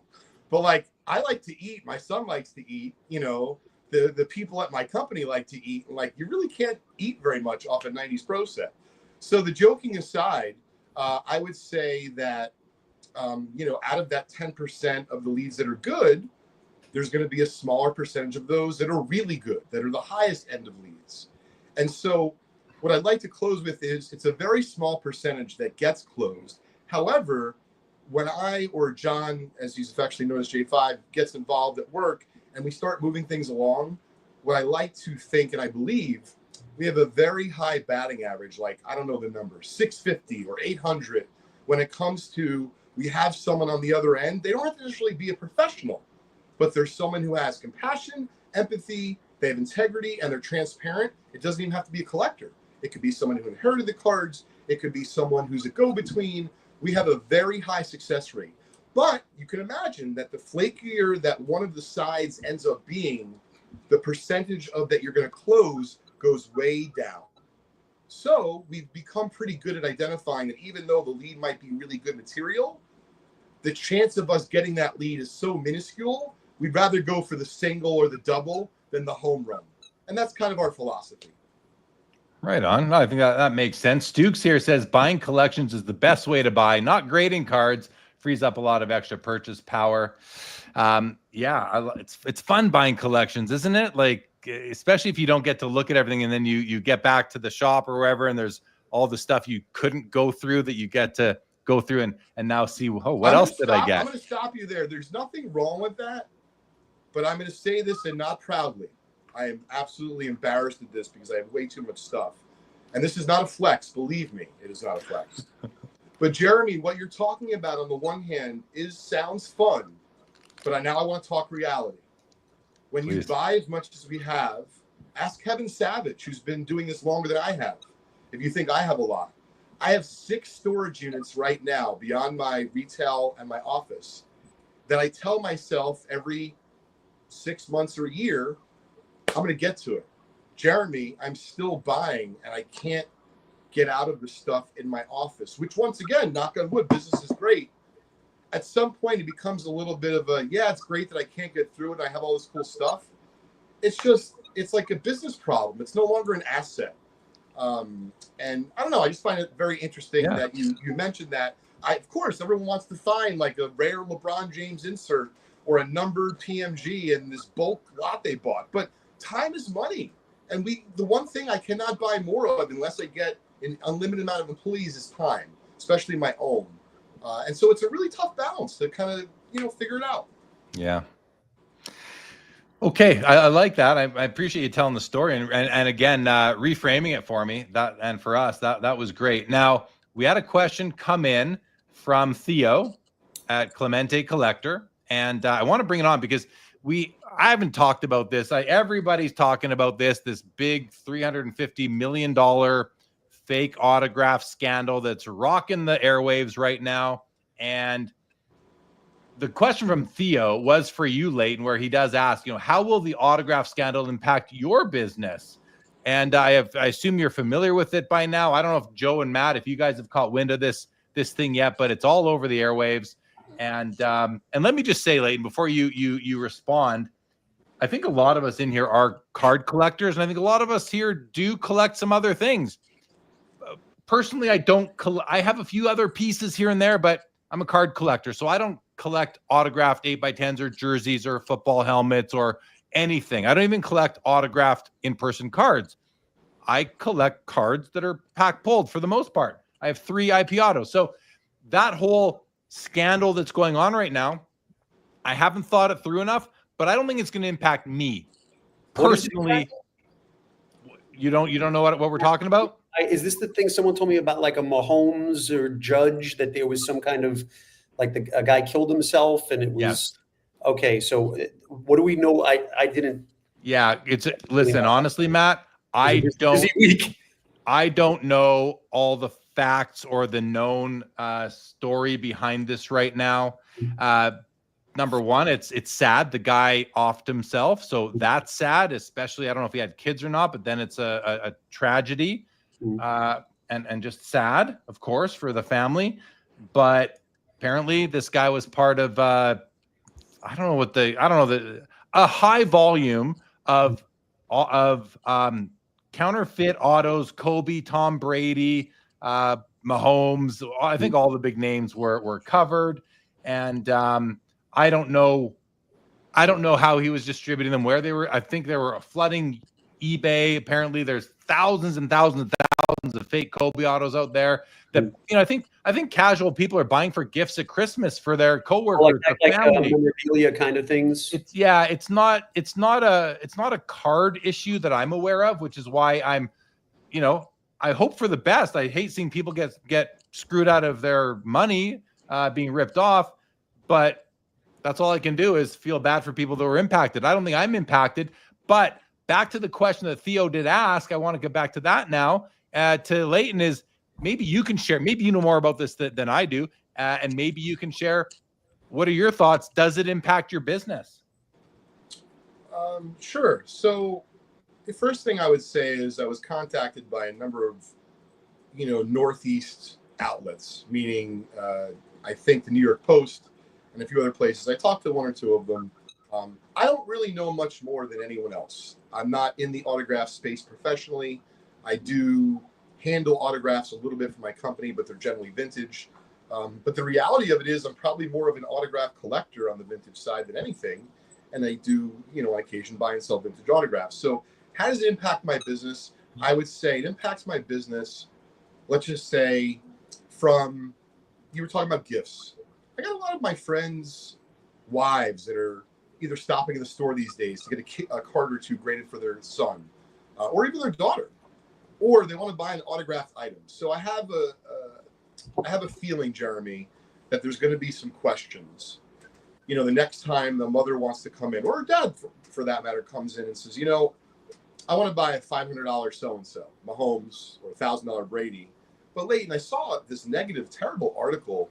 What should I do? And so that I can comment on, because I've had one or two of these conversations since. And I don't think it's great, but I'm going to give you what I honestly feel is that it's a shame of what's going on. But if you really want to protect yourself in the autograph space, the only way that I definitively know how to do that would be to get in-person autographs, either yourself or with your son, which I hope to do one day, or your daughter or your friends. And it's going to mean that you're going to pay a lot more per autograph. The experiences are going to be, hopefully important to you, because that'll be kind of, built into the price. And you might not have 831 autographs in your collection. You might only have 11, but those 11 will be real. And then what I try to ask these folks is, are you doing this because you really hope that this autograph one day is going to be worth like 100 times what you paid? Or is it truly a gift? And most of the time, Jeremy, it's really not an investment. So this is what I want to encourage, and this is what I feel in my heart. So I don't know if this is right, but this is just what I feel. That if you are an autograph collector right now, I really feel for you. It's a tough time. You might be sitting on some, bogus material that, forget about the financial implications, might just be really upset and down about. What if you're collecting with your son or your daughter and that Kobe on the wall is no good? So my point is, try to take a moment, take a step back, and think about why you're actually in it. And most of us, Matt and I were talking about this offline the other night. Like, we're not thinking that this is going to be what makes us rich. So if you just want to feel good, don't go out and buy, and I'm not blaming anyone, but if it's too good to be true, it's not going to be real. So that's the first bit of advice. And I just wanted to close with, like I said, I know it's expensive with the national upcoming, but there's literally going to be 100 guests. Go down the list, and you're right, you're not going to get a deal. But if you want to get a real autograph and the experience, it might just be that we're all going to collectively have less in our respective holdings, but we're going to know they're real because we've gone in and we obtained them ourselves. Yeah. And maybe, just maybe, that autographs will never, ever be, worth gazillions of dollars. like we all hoped. But that's not why I collected autographs. I just really like generally that my 62 Koufax that's signed that Matty wants to try to pry away from me. It's part of the story of a collection that I acquired.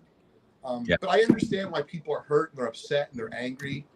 And I would just say, be careful moving forward, and just, reach out to people in the hobby and the space that could help you along the way with some of the next decisions you're going to make. Yeah. Well, like J.A. said, good advice, Leighton. I think that is really good advice. ILW, I'm not going to say your name, but ILW, sorry, don't worry about, he says, sorry for my language, but that's because he up here says that this guy took $30,000 from him. So sorry for your financial loss there. But then we hear from Vintage Sports Cardboard that he had fake PSA, Beckett authentication services, Fanatic stickers. The guy confessed and shot himself. I mean, that's serious stuff. Confessed on Facebook after being raided and shot himself. Like, guys, listen to what the words coming out of my mouth are just crazy. It's just nuts. What's up, Michael Stone? Welcome to the show. Oh yeah, sorry you won't be there too, Michael. Okay, well, hopefully next year. Now, guys, we only have Matt for another 5 minutes or so. So, Matt, one thing I wanted to ask you about, as far as your thoughts on eye appeal, is that, and first of all, guys, if you didn't hear it, about 6 weeks out until Eye Appeal Inc. is, if it's on schedule, and I mean, the site looks great to me, will be available to the general community. But Matt, recently, I've seen pushback against Eye Appeal, which makes no sense to me, to a degree. It makes sense to me to some degree, but I've seen pushback against all, and I think people are just fed up about hearing about everybody talking about Eye Appeal so much. And now you're launching Eye Appeal Inc., which is kind of, I think, going to just formalize things a bit more for people who are going to become part of the Eye Appeal Inc. community. I'm certainly looking forward to being among them. And I love the concept, but there's a bit of pushback we're seeing where, and it speaks to how Eye Appeal can be subjective. I was watching a Lou Rock TV video the other day, and he's got this beautiful, I forget what it was, Lou Rock, if you're watching, but it was a beautiful 60s baseball card, maybe late 50s, and it was off center. And he's like, I love this card. I love it. And I'm thinking to myself, as you should. I have off-center cards that I love as well. So I want to give you a chance, Matt. Not a chance. I want to hear your thoughts, because all this Eye Appeal talk, it can maybe come off as a little snooty to people, or my card's better than your card, or I only like I don't know. I only wear the finest clothes, or I only wear the finest watches. I don't know. I'm just striving here for parallels, but I'm hearing more and more of this, call it pushback or whatever it is. What do you say? What do you think about that in a time when Eye Appeal is really all we have to protect ourselves against third-party gradings, the limitations of third-party grading? I don't even know what pushback means against. Eye Appeal is collectors choosing the items they like. I don't understand how. I think people are thinking that it's. So if everyone is just buying what they like, who's proselytizing or pushing? I certainly don't. If anything, I think that, I mean, you could say what you were saying about a snootiness with high grade, like, oh, I only buy 9s or I only buy 10s. It doesn't concern me what someone else, as long as a fellow collector is really happy with the purchase that they're purchasing. I think it comes down to what you were saying to me a couple conversations ago about where people lie on collecting and investing. I'm a collector. I buy things to ideally keep them until I'm dead. You know, if my kids need to sell my cards for money after I'm gone, then they've failed and I've failed them, right? So I don't ever tell anyone you have to buy what I would buy. It's not me. And again, the concept, certainly the website that I've had built as a tool for collectors to receive information and opinions from other collectors. What one chooses to do with that is entirely. I'm pro collector. I'm pro individual. I'm pro not ceding our power and our independent critical thought to a stranger behind a curtain who may not even collect.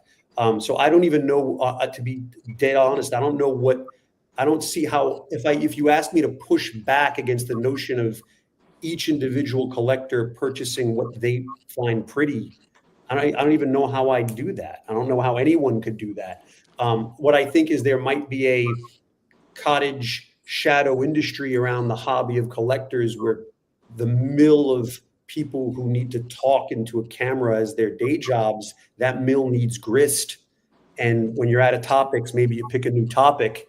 But I don't see, what's the alternative in willingly enslaving one's mind to a sticker given by a stranger with Cheeto dust and from a cubicle grading cards, bleary-eyed, thousands of cards an hour. If that's the alternative, then I'm guilty of preferring to use to pick the cards I like. Yeah. Makes sense to me for sure. Okay, Matt, how is your time? There's some questions I'd like to get to, but if you got to bail, I got it. It's already. I'm on the West Coast. It's already 8:30. If I was East Coast, I would already. I'd have nothing else but to head towards bedtime. But I'm off to dinner. Okay, well, thank you for joining. There are some more questions. I'm gonna bring some of them on. We're gonna talk a bit more about this. Unfortunately, you won't be here to jump in, but I'll do my best. I have had extensive discussions with Matt about iAppeal Inc. I've spent on the site now. I've probably spent 4 or 5 hours. I think I've done 39 reviews of cards, and so I have some experience on the site, and I'll try to answer as best I can some of the stuff from the chat. But it'll be out soon enough, and then the movie will be out. It'll come out, and then you can see the movie and make suggestions. Again, we can all. It's our site as collectors, and we could all make suggestions for it. And then any collector that knows me on IG can ask something. And yeah. Thank you, Matt, for joining us. Enjoy dinner. Yeah. We'll talk soon. Take care, bud. Peace. All right. So Leighton, we're going to bring Josh Adams on with us in just a minute here. And in the meantime, though, I want to run through some comments here, guys. Joe, how you keeping up there? You doing good? Anything you want to mention? Anything going through your mind before we go through a few comments here? Nothing. Nope. Okay. All right. So I'm going to do a few of these then. Clemente Theo said, I ask Dylan his opinion all the time, but he's too blunt. SGC makes me feel better. Dylan's got a sharp eye then for sure. Sammy Thunder said, grading is subjective, plain and simple. A PSA 10 one day could be a PSA 10 another day. I said it before, guys, but this is the thing where we hear about all this big money coming in, whether it's from Asia or institutional investors or Saudi Arabia, I'm hearing now. If these people understood what Sammy is saying here, I think we'd have a bit of a new era coming our way, potentially. So I completely agree with what Sammy says here. Nuba says, hey, don't be picking on Maravich. I'm 450 cards in, the only guy I collect. But yeah, I agree with you. Yeah, I wasn't picking on Maravich, Nuba, as you know, just the variance between a PSA 10 and a PSA 9 being 99%, $225,000 is in my mind just ridiculous. Just to have a card that may not grade the same the next day. Skeppy Productions asked me, hey, Jay Lee, if you found a previously unseen flaw on your Joe Jackson, would you tell everyone about it? It's a great question. No, I wouldn't tell everybody about it. I mean, who's everybody, first of all? So no, I'm not going to tell everybody. But if somebody asked, I'd be like, actually, I would volunteer it because I've inspected the cards under flashlight and magnification, and I'm looking for the flaw. I can't find it. I feel like if I found it now, it would literally be like finding a treasure. Not that it's a treasure, but it's like the hidden treasure. Like I'm following the roadmap. I cannot find a flaw on that card. I can't find the unknown flaw, I guess I should say.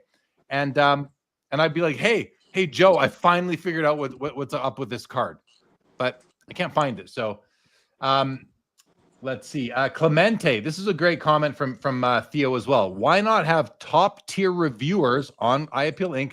not have cards on the site? This could minimize favoritism.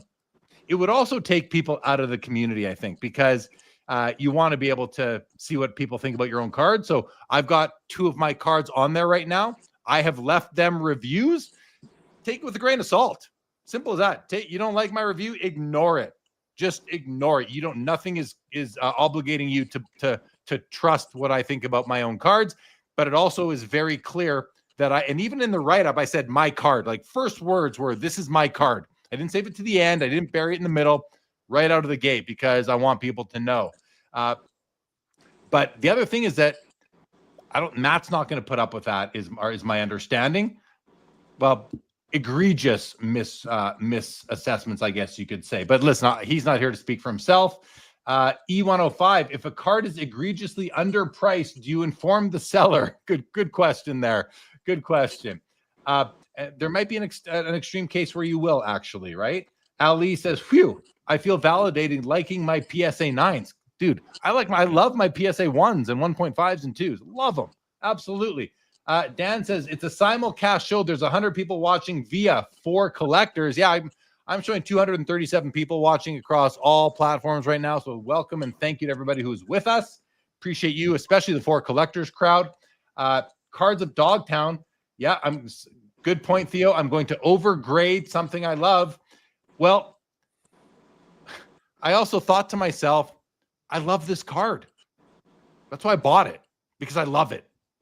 My iAppeal assessment is going to, but you can, when it's live, check out all my reviews, guys. Check them out. Pick them apart. I don't care. Pick them apart. Let's have conversations about it. It'll be fun. Unicorn Cupcake says, seems like forensic graduates should be authenticating our stuff versus low-wage, entry-level employees. To which Orlando says, I went to grading school. Many graders are less qualified than us veteran collectors. Was offered a job, but the pay sucks. I think that all says a lot right there, unfortunately. Okay, before we bring Josh Adams on, went through a bunch of comments there. Leighton, any thoughts on anything that we just ran through? I mean, lots of interesting, juicy nuggets. But I agree both with you, Jeremy, and Matt, that and I don't think I've spent quite as much time on iAppeal Inc. Site as you, but I've spent enough.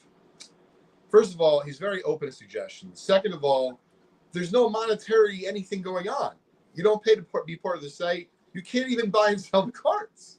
This is literally just a philosophical and spiritual discussion about sports cards that we all love.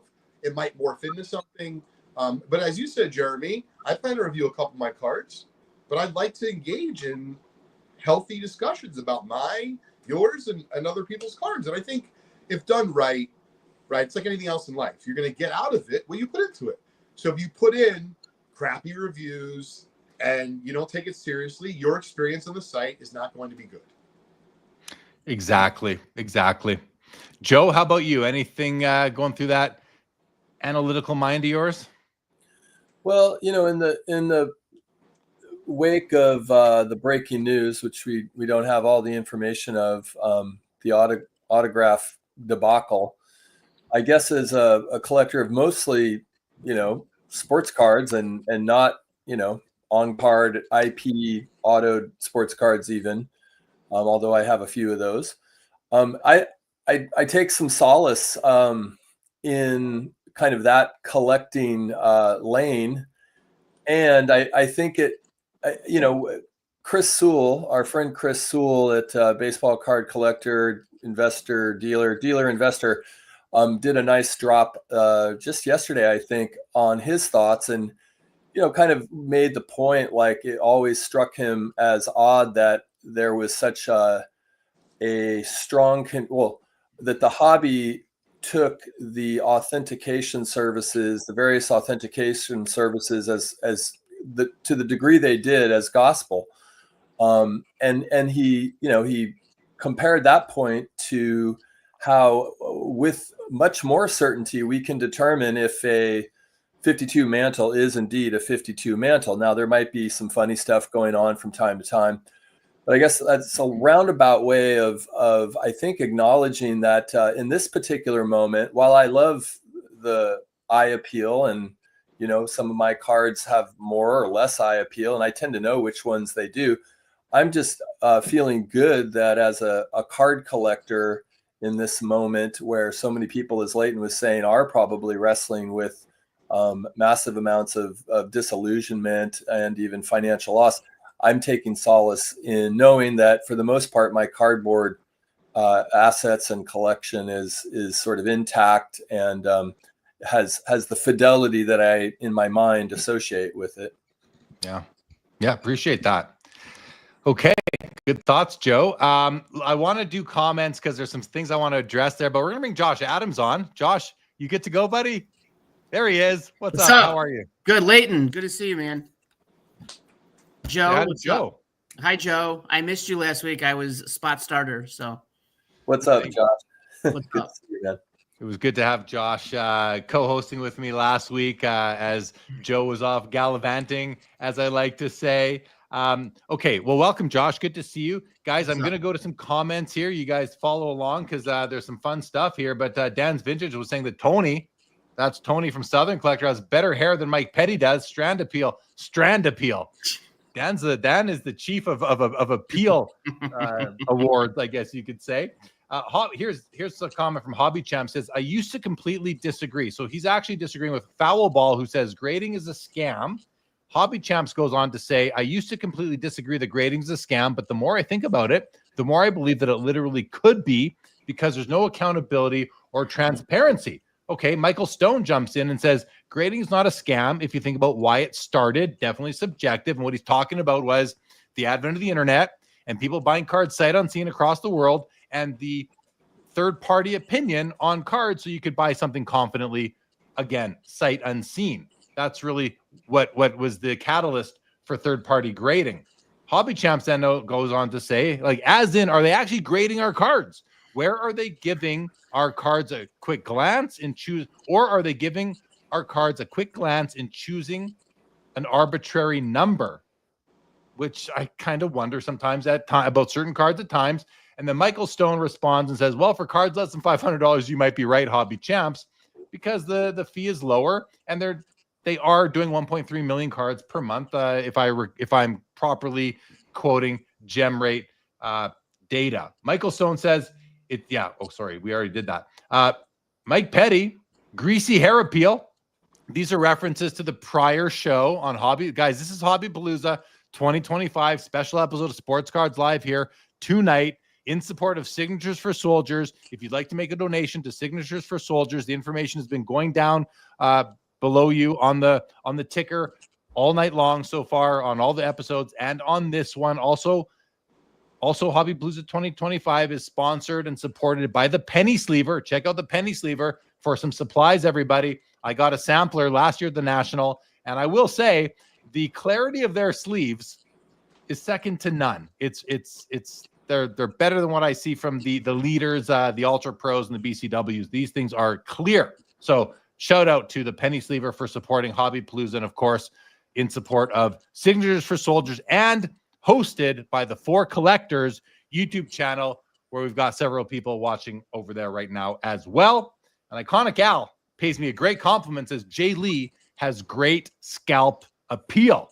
Guys, I own my baldness. I own it. Bring it on. Bring it on. Okay. Josh, what's going on, buddy? Welcome back. I was looking at my scheduler. I saw you've been on the show like 4 or 5 weeks in a row. So you really are becoming a regular. It's good to have you. What's going on with you? What do you think of this autograph scandal? Is that impacting your business? Your hobby? No. I never collected autographs. And what Leighton said is 100%. I agree with him 100%. Unless you saw him sign it, there's always going to be doubt in your mind. I've always wanted a Babe Ruth baseball. I've just never bought one because, it's widely counterfeited. I think a healthy bit of skepticism is good to have, especially in this hobby. And for me, I've noticed in the past, I think 7 to 8 years has been like an explosion of these on-card autographs of like vintage cards that we haven't seen before. I'm very skeptical of a good number of those, that all of a sudden you've got not only T206s, but Gaudies, Leafs, and 50s and 60s cards. All of a sudden there's a proliferation of autographed cards. Just as, to me, is I'm skeptical of those. Yeah. And this recent news just kind of solidified that opinion in my mind.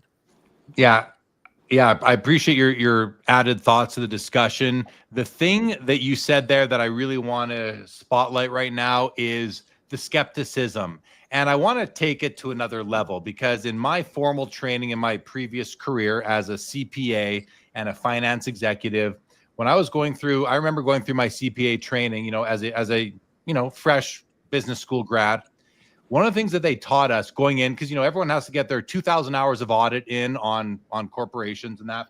One of the things that they taught us as an overriding principle of being a financial statement auditor is that you go into every client with what they refer to as we as a profession as professional skepticism. All the professional lawyers, accountants, maybe doctors too, will be aware of this concept. You go, and what that means is, professional skepticism means that you're not going in there like assuming everyone is committing fraud. You're not going in there like with fraud as your number one target, but you are professionally skeptical of everything that they're telling you, because there could be fraud going on. There often is fraud going on. Yep. Yeah. So, but you don't go in with an attitude of everybody's guilty, because that's not going to bring on a good relationship between auditor and client. You have to go in there and you have to be professional. And so listen, this isn't a lesson in how to be a professional accountant or lawyer, but when it comes to the autographs, we have to be skeptical. And if you're an expert in the field, or even an enthusiast, you can be professionally skeptical about them too. Understand what the signs are. Do some of the research. Where did you get it? What's the chain of custody on this?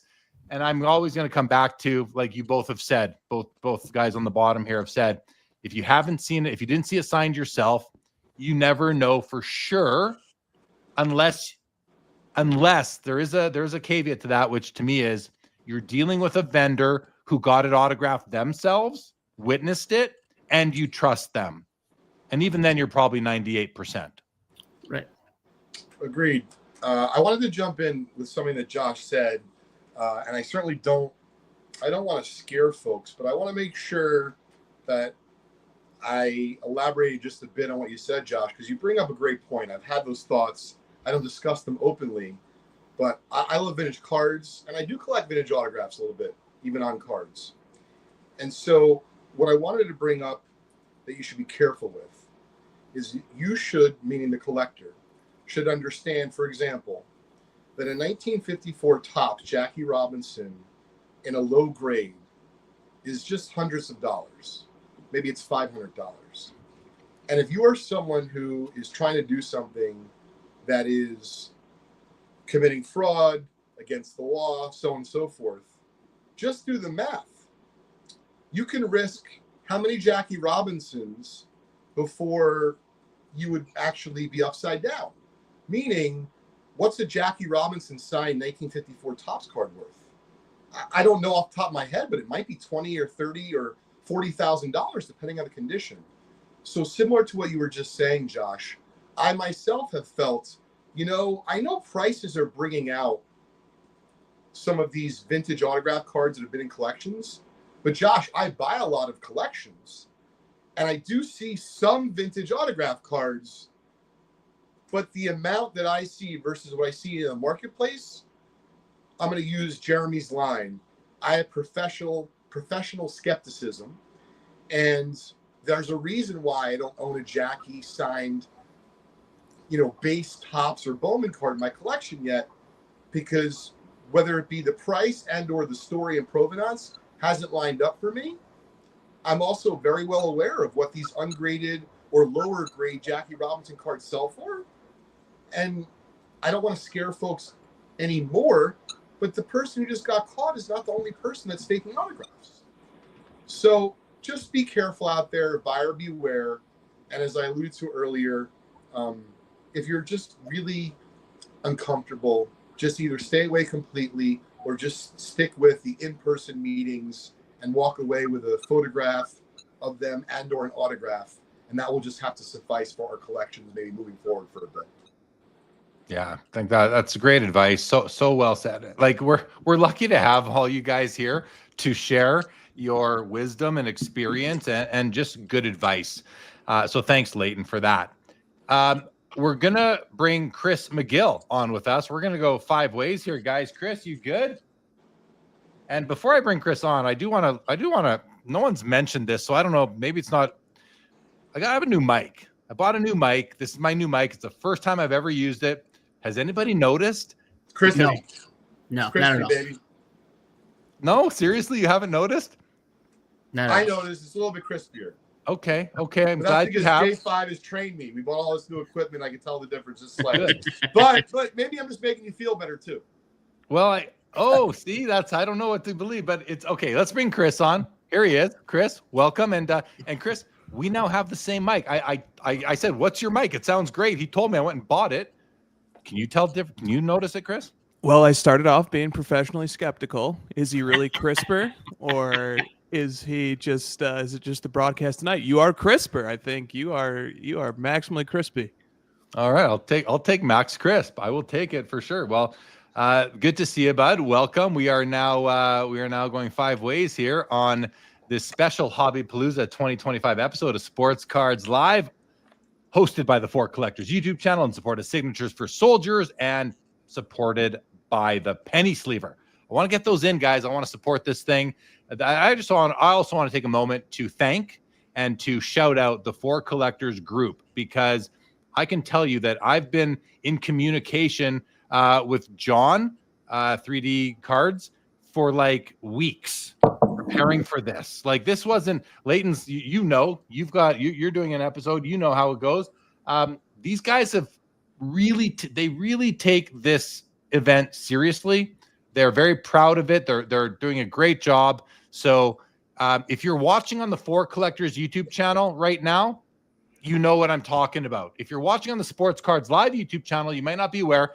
Check out, it's number 4, the word Collectors. Go give them a follow, give them a subscribe here on YouTube. If you happen to be watching on Four Collectors and you aren't familiar with Sports Cards Live, that is myself, Jeremy Lee, and my channel. Come on over, subscribe, and hopefully you enjoy the content. If not, well, that's fine too. There's lots of options out there for sure. But I want to just thank them for the invitation to include SCL in the Hobbypalooza. Again, I do think this is the 4th time I've been a part of it here with Sports Cards Live. So going back to the early days when Mike Moynihan and maybe a team launched the event, and it's going strong and it's for a great cause. So shout out to Four Collectors, Penny Sleever, and Signatures for Soldiers. Okay, Chris, welcome. Joe, Leighton, Josh. I do have a couple of other topics that I thought we could talk about. One of them is one that Chris has brought, so we can get into that. The other one, and this is a bit different. You guys, I don't think I shared this with anybody, but like anyone on the screen. So I'm going to start with that one. Oh, it's so funny. Larry just puts a comment on. It says, no shill bidding, no unpaid comps, nothing, just positivity. I want to talk about shill bidding for a moment. Yeah. We heard the announcement from eBay recently that they are trying this extended bidding format. They're testing it. I haven't seen it in action yet. I can't wait to, but they're testing extended bidding. And I'm seeing everybody talking, and rightfully so, how is this impacting buyers and how is this impacting sellers? And I thought to myself, how is this impacting shill bidders? Because wouldn't it be good for us as, just passionate hobbyists who are out there probably playing in the eBay pool? Wouldn't it be good for us to know? We've been dealing with shill bidders under the existing eBay format for decades. I've been a member since 1999. Some of you probably predate that. We know how we are dealing with shill bidders in the old or the current version of eBay, but how is shill bidding going to impact be impacted? How are the shill bidders going to be impacted by this new extended bidding feature? And is that something that people are concerned about? Because I think that's an important thing to think about. And I have a few thoughts on it. So I'm happy to share mine, but why don't we go around the horn? Joe's off to taking a swim, so he'll be back in a moment. But why don't we start with you, Leighton? Have you thought about this? Because again, everyone's talking about how it's impacting buyers and sellers. How is it impacting that other group of, I guess they're a subsection of bidders. Sometimes they're also the seller. What are your thoughts, Leighton? How is it impacting shill bidding? I have no idea. It's a good question. I haven't really thought about it at all, and I don't want to just talk for the sake of talking. So if I think of something as you're going around, I'll certainly share it. But off the top of my head, I do think that the new eBay rule is good for sellers, maybe not as good for buyers and snipers. But at the end of the day, just like all the auction houses, I think that eBay's job, its number one job, is to sell the items for the most that they can. So right, that's where I stand. Yeah. But as far as that question in particular, I don't have a feeling on it. That's fine. No, that's totally fine. I appreciate you sharing some thoughts on it, and I agree. I think this is good for sellers. It'll give people who got out sniped or sniped, potentially, if they're paying attention, the opportunity to think again if they want to increase what was previously their maximum bid. So that's good for sellers. More time for bidders to think it might not mean higher bids. I don't know.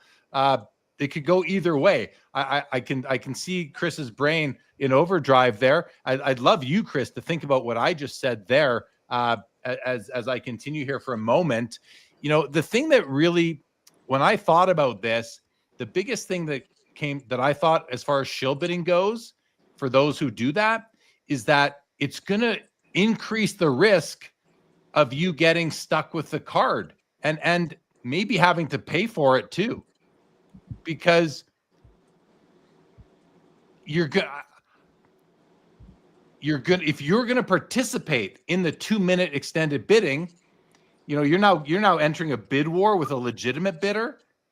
You don't know when they're going to stop. So I think that it increases the risk to the shill bidder that they're going to win more auctions, not just bump up the price a little bit more as well. I also think that it leaves a bit of a roadmap for people to spot suspicious shill bidding activity, kind of thing.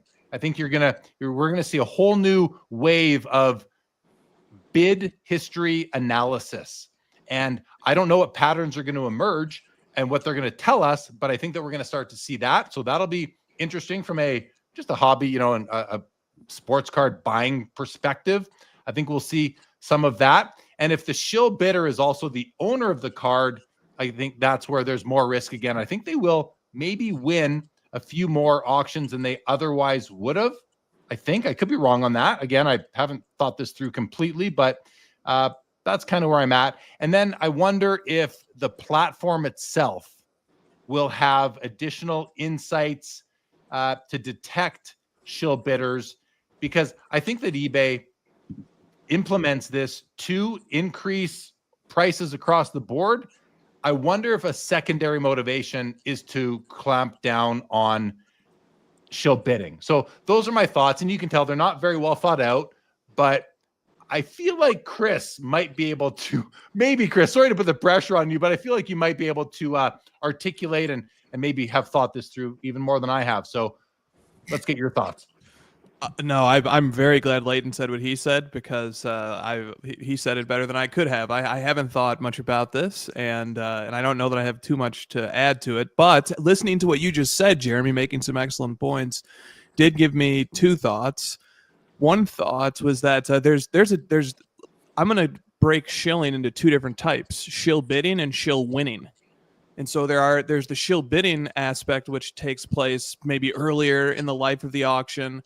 The person who wants to drive up this price sort of sees there's a little bit of early bidding activity. So maybe they come in and bid those people right up to their maximum using the incremental bid method, or maybe they bring in multiple accounts and sort of push this in early auction bidding up to the limit that they want to see it get to. And I don't think that that the extended bidding is really going to relate to that very much, because this is all happening before the extended time. But then when you get to the shill winning aspect, when the shill bidder actually is committed to making sure that they win, so that making sure that this price maxes out at whatever level it can max out at, that, yeah, they're going to be in for battles that they didn't have to fight before if they're going toe to toe with one or multiple collectors. I remember I was engaged in a legitimate battle of bids in a Fanatics premiere about 2 years ago now.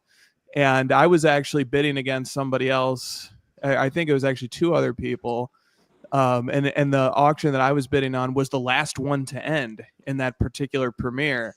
And it just goes on and on and on. I mean, it can go on for hours.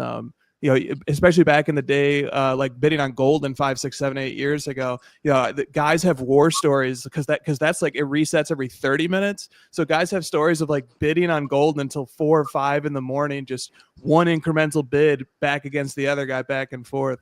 So I take your point on the shill winning might get much more difficult, and these guys might have to give up some of their nights and leisure time to make sure that they can successfully shill win these auctions now that extended bidding's in place. Yeah, and appreciate the thoughts. And as I think it through, I think, Simon makes a good point here. He says extended bidding won't eliminate shill bidding unless eBay does a better job of eliminating non-payers. This won't eliminate shill bidders, just shill bidder snipes.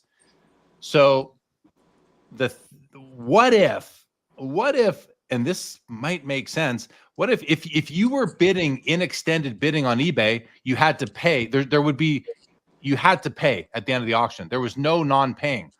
If there was a way to combine this new format with you have to pay for your items, then all of a sudden the shill bidders are eating the final value fees on everything that they're winning, and they still have to own the card, which, I mean, listen, I'd rather they didn't do it at all, but I'd love to see them. I'd love to see shill bidders get stuck paying the fees every time that they shill bid. Now, the sad part is that if they don't win, they've still accomplished, in many cases, their goal of pumping up the price.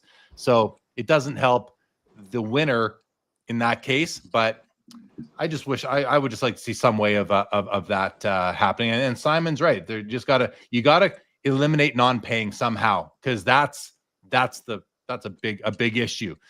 Joe, what do you think? What do you think about the shill bid? How have you thought about this extended bidding format change on eBay? A little bit.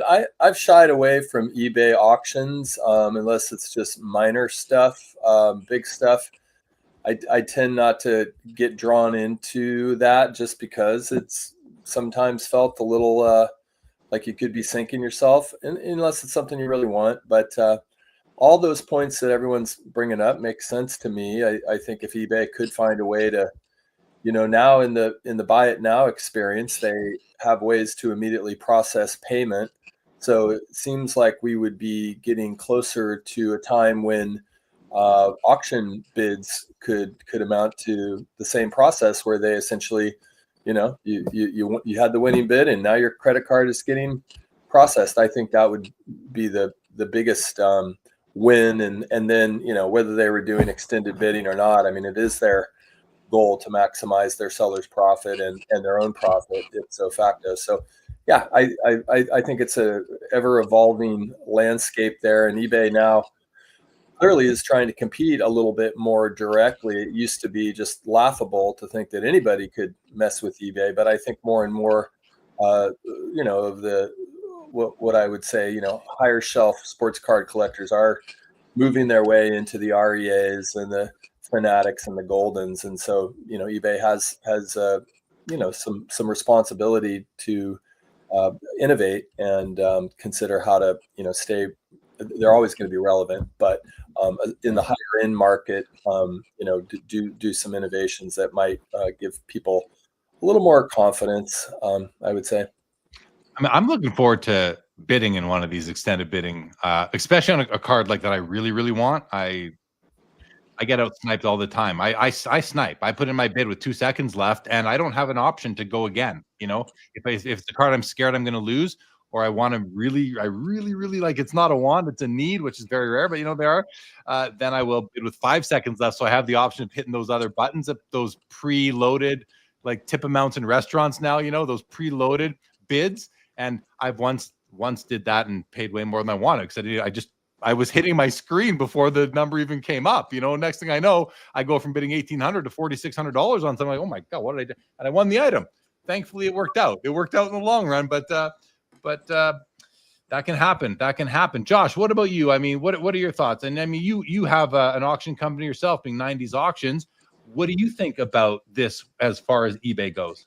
All right, so I have to confess that I don't really keep that much up on breaking hobby news. I just found out that SGC was sold like 3 weeks ago. That's true. So yeah. I'm a little bit off. But so what's the rule here now? It's an extended bidding for only 2 minutes, or does it go in until it's only or keeps going?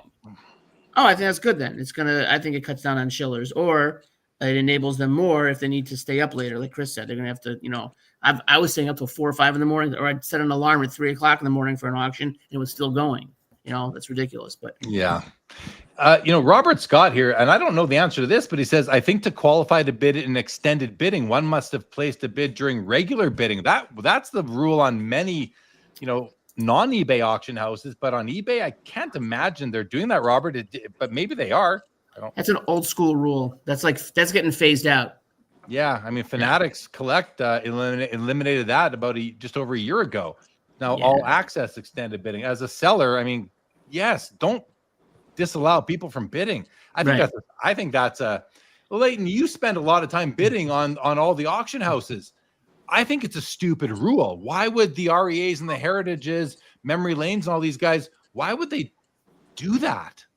Totally agree with you, and I think Josh has said it. I think over time it's going to be phased out. There's nothing worse than going through, whether it be a catalog or online, and forget about doing this for profit. You actually find something that you covet, and it's 9:03, and you place the bid. You're like, why isn't my internet working? It's not my internet.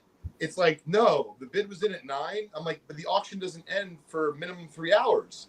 Why would you care if I bid at 10:30 or 9:03? You want my money. What's this made up rule? And keep in mind, the rules are made up. They don't come from like an auction house from 2,700 years ago. It comes from modern day. So as Josh alluded to, I think we're in for some, hopefully, knock on wood, some nice changes in the future.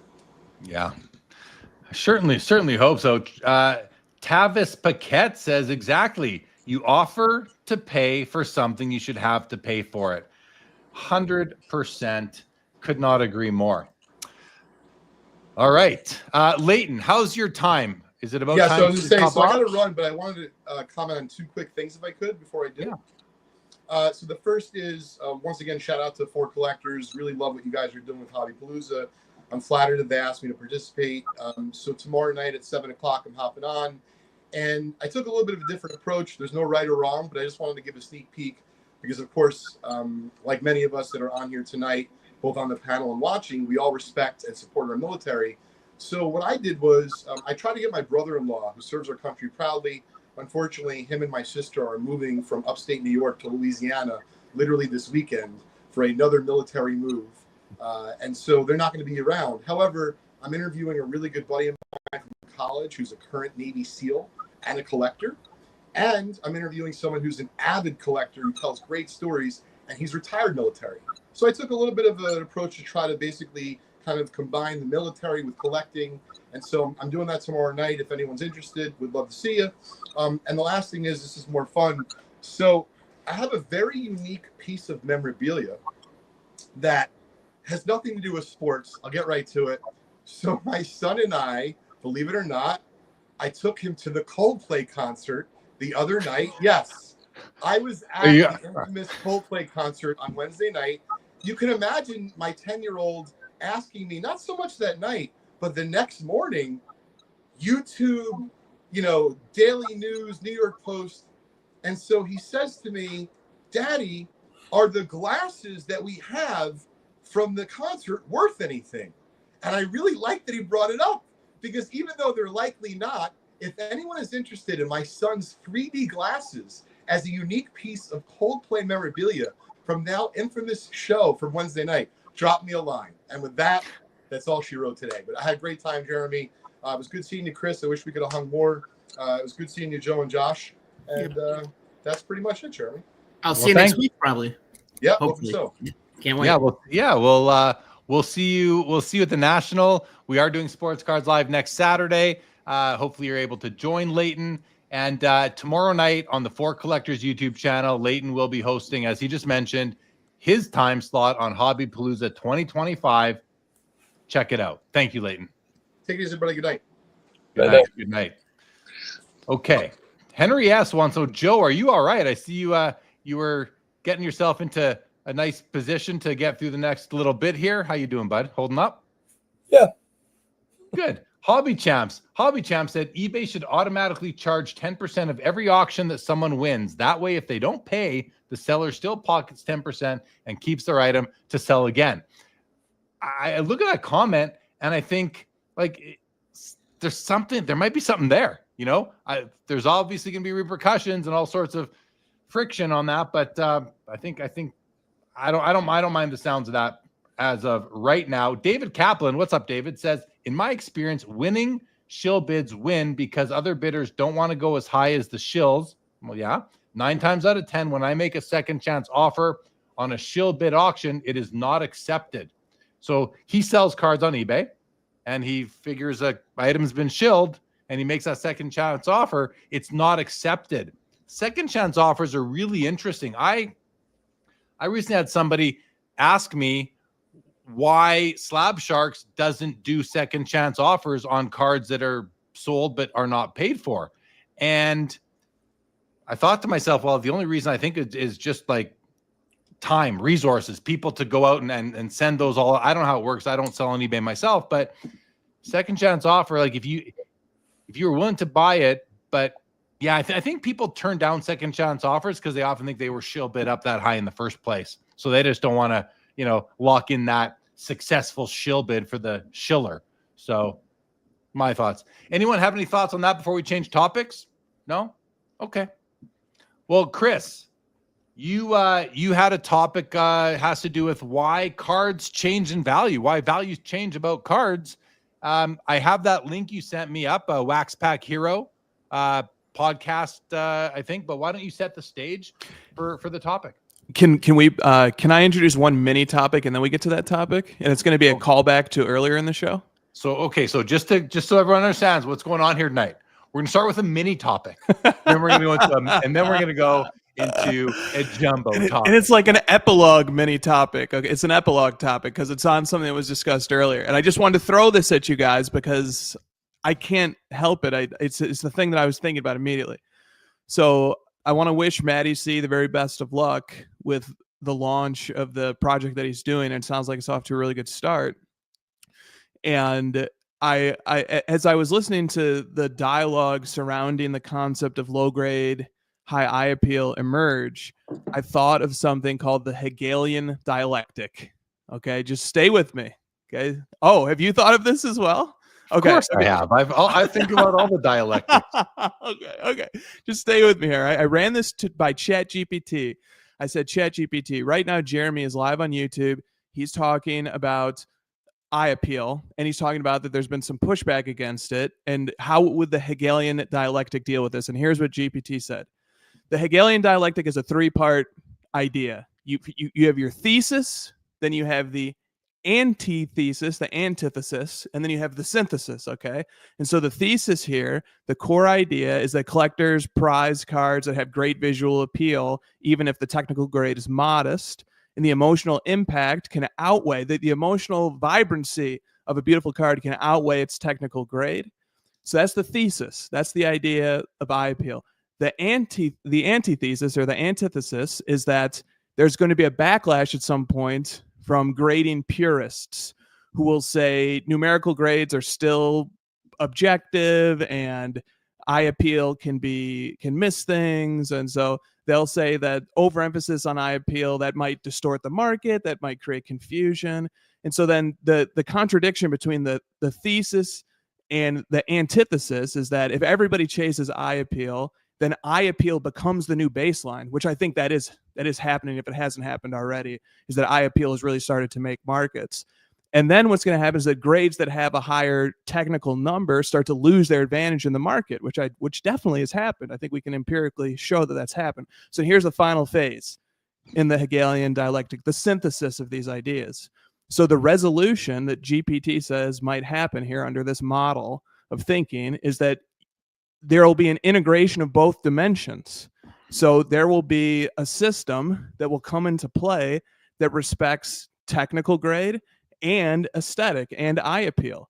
It will be something that maybe a grading house comes out with an eye appeal subgrade, is something that ChatGPT suggested, or maybe marketplaces will start standardized listings with eye appeal stickers, which we've already seen some of that, or price guides and platforms will start to factor in both of these things. Okay, so this is the Hegelian dialectic idea, that you have the thesis, you have a reply to it, and then there's some sort of merger that happens at the end. What do you guys think about this? Do you think that the Hegelian dialectic is going to predict how this plays out? It's a lot there. First of all, yeah, thank you, Josh. What are you thinking? Yeah. Okay. So there's an article about this last month in The Collector. It's like this website. I don't know if Chris saw it, but it's a really good article, what you talked about. And this is kind of a law school throwback. So it's absolutely going to play into how this works out, because this is how all logical theories are and opinions are resolved. So absolutely, there's a basis, like you just said, and then there's two different sides, and then you come to a resolution. So yes, I think that's a great way to describe how this eye appeal and grading, and it's a 2, but it looks like a 4. Yeah, I absolutely agree. I think that's a great way to put it. But does the Haggard-Leighton antithesis thesis? Does it? Yeah, I butchered it. What's it called again, Chris? The Hegelian dialectic, named after Hegel. Hegelian I guess my question is, you got a thesis, you got an antithesis. Sometimes there might not be the synthesis possible. I have to think there are going to be scenarios in life, in the world, where you cannot get there together. First sort of comment there, but eliminating those from the discussion. Where I get to is, as it speaks to eye appeal versus technical grading, I think that they are complementary. It's not one or the other. Like I still am okay with technical grades. I don't respect them all that much, but I'm okay with them. I understand it's an opinion, but I like the authentication, the protection, these things that we kind of tell ourselves. I do like the guarantee on PSA. I like the authentication, of course.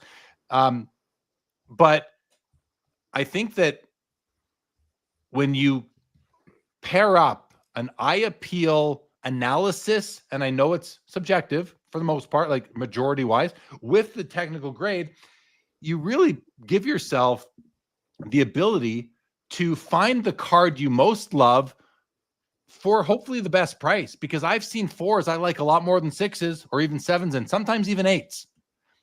It's like I feel so good about buying that 4, so good about it.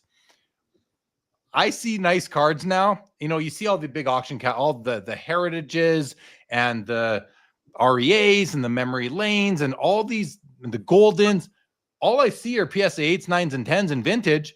And it's like, can't afford any of them anyway. I look at them. I used to covet them. I used to want them. I used to long for them. Oh, I wish I could buy this PSA 8, 52 mantle or 48 Jackie. I wish I could buy that. Now I look at those cards. I don't even want them anymore.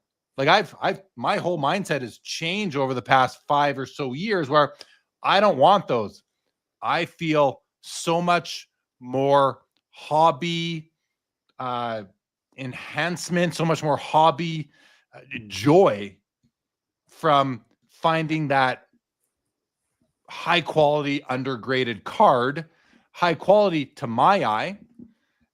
And I feel like I'm winning the hobby in that case. I feel like if I'm buying any card, any vintage PSA 8, 9, or 10, I don't think I'm winning the hobby, guys. If I'm buying a low pop base card for my set registry that's PSA 10, that's how you lose the hobby. That is losing the hobby. I hate to say it, but you're that because all you're paying for is the grade of a card that was produced tens and tens, if not hundreds of thousands of times. So I'm going on a bit of a rant here. So I'll stop. Let's hear from Joe. I think we heard from Josh. Let's hear from Joe. What do you think, Joe, on the I forget what it's called.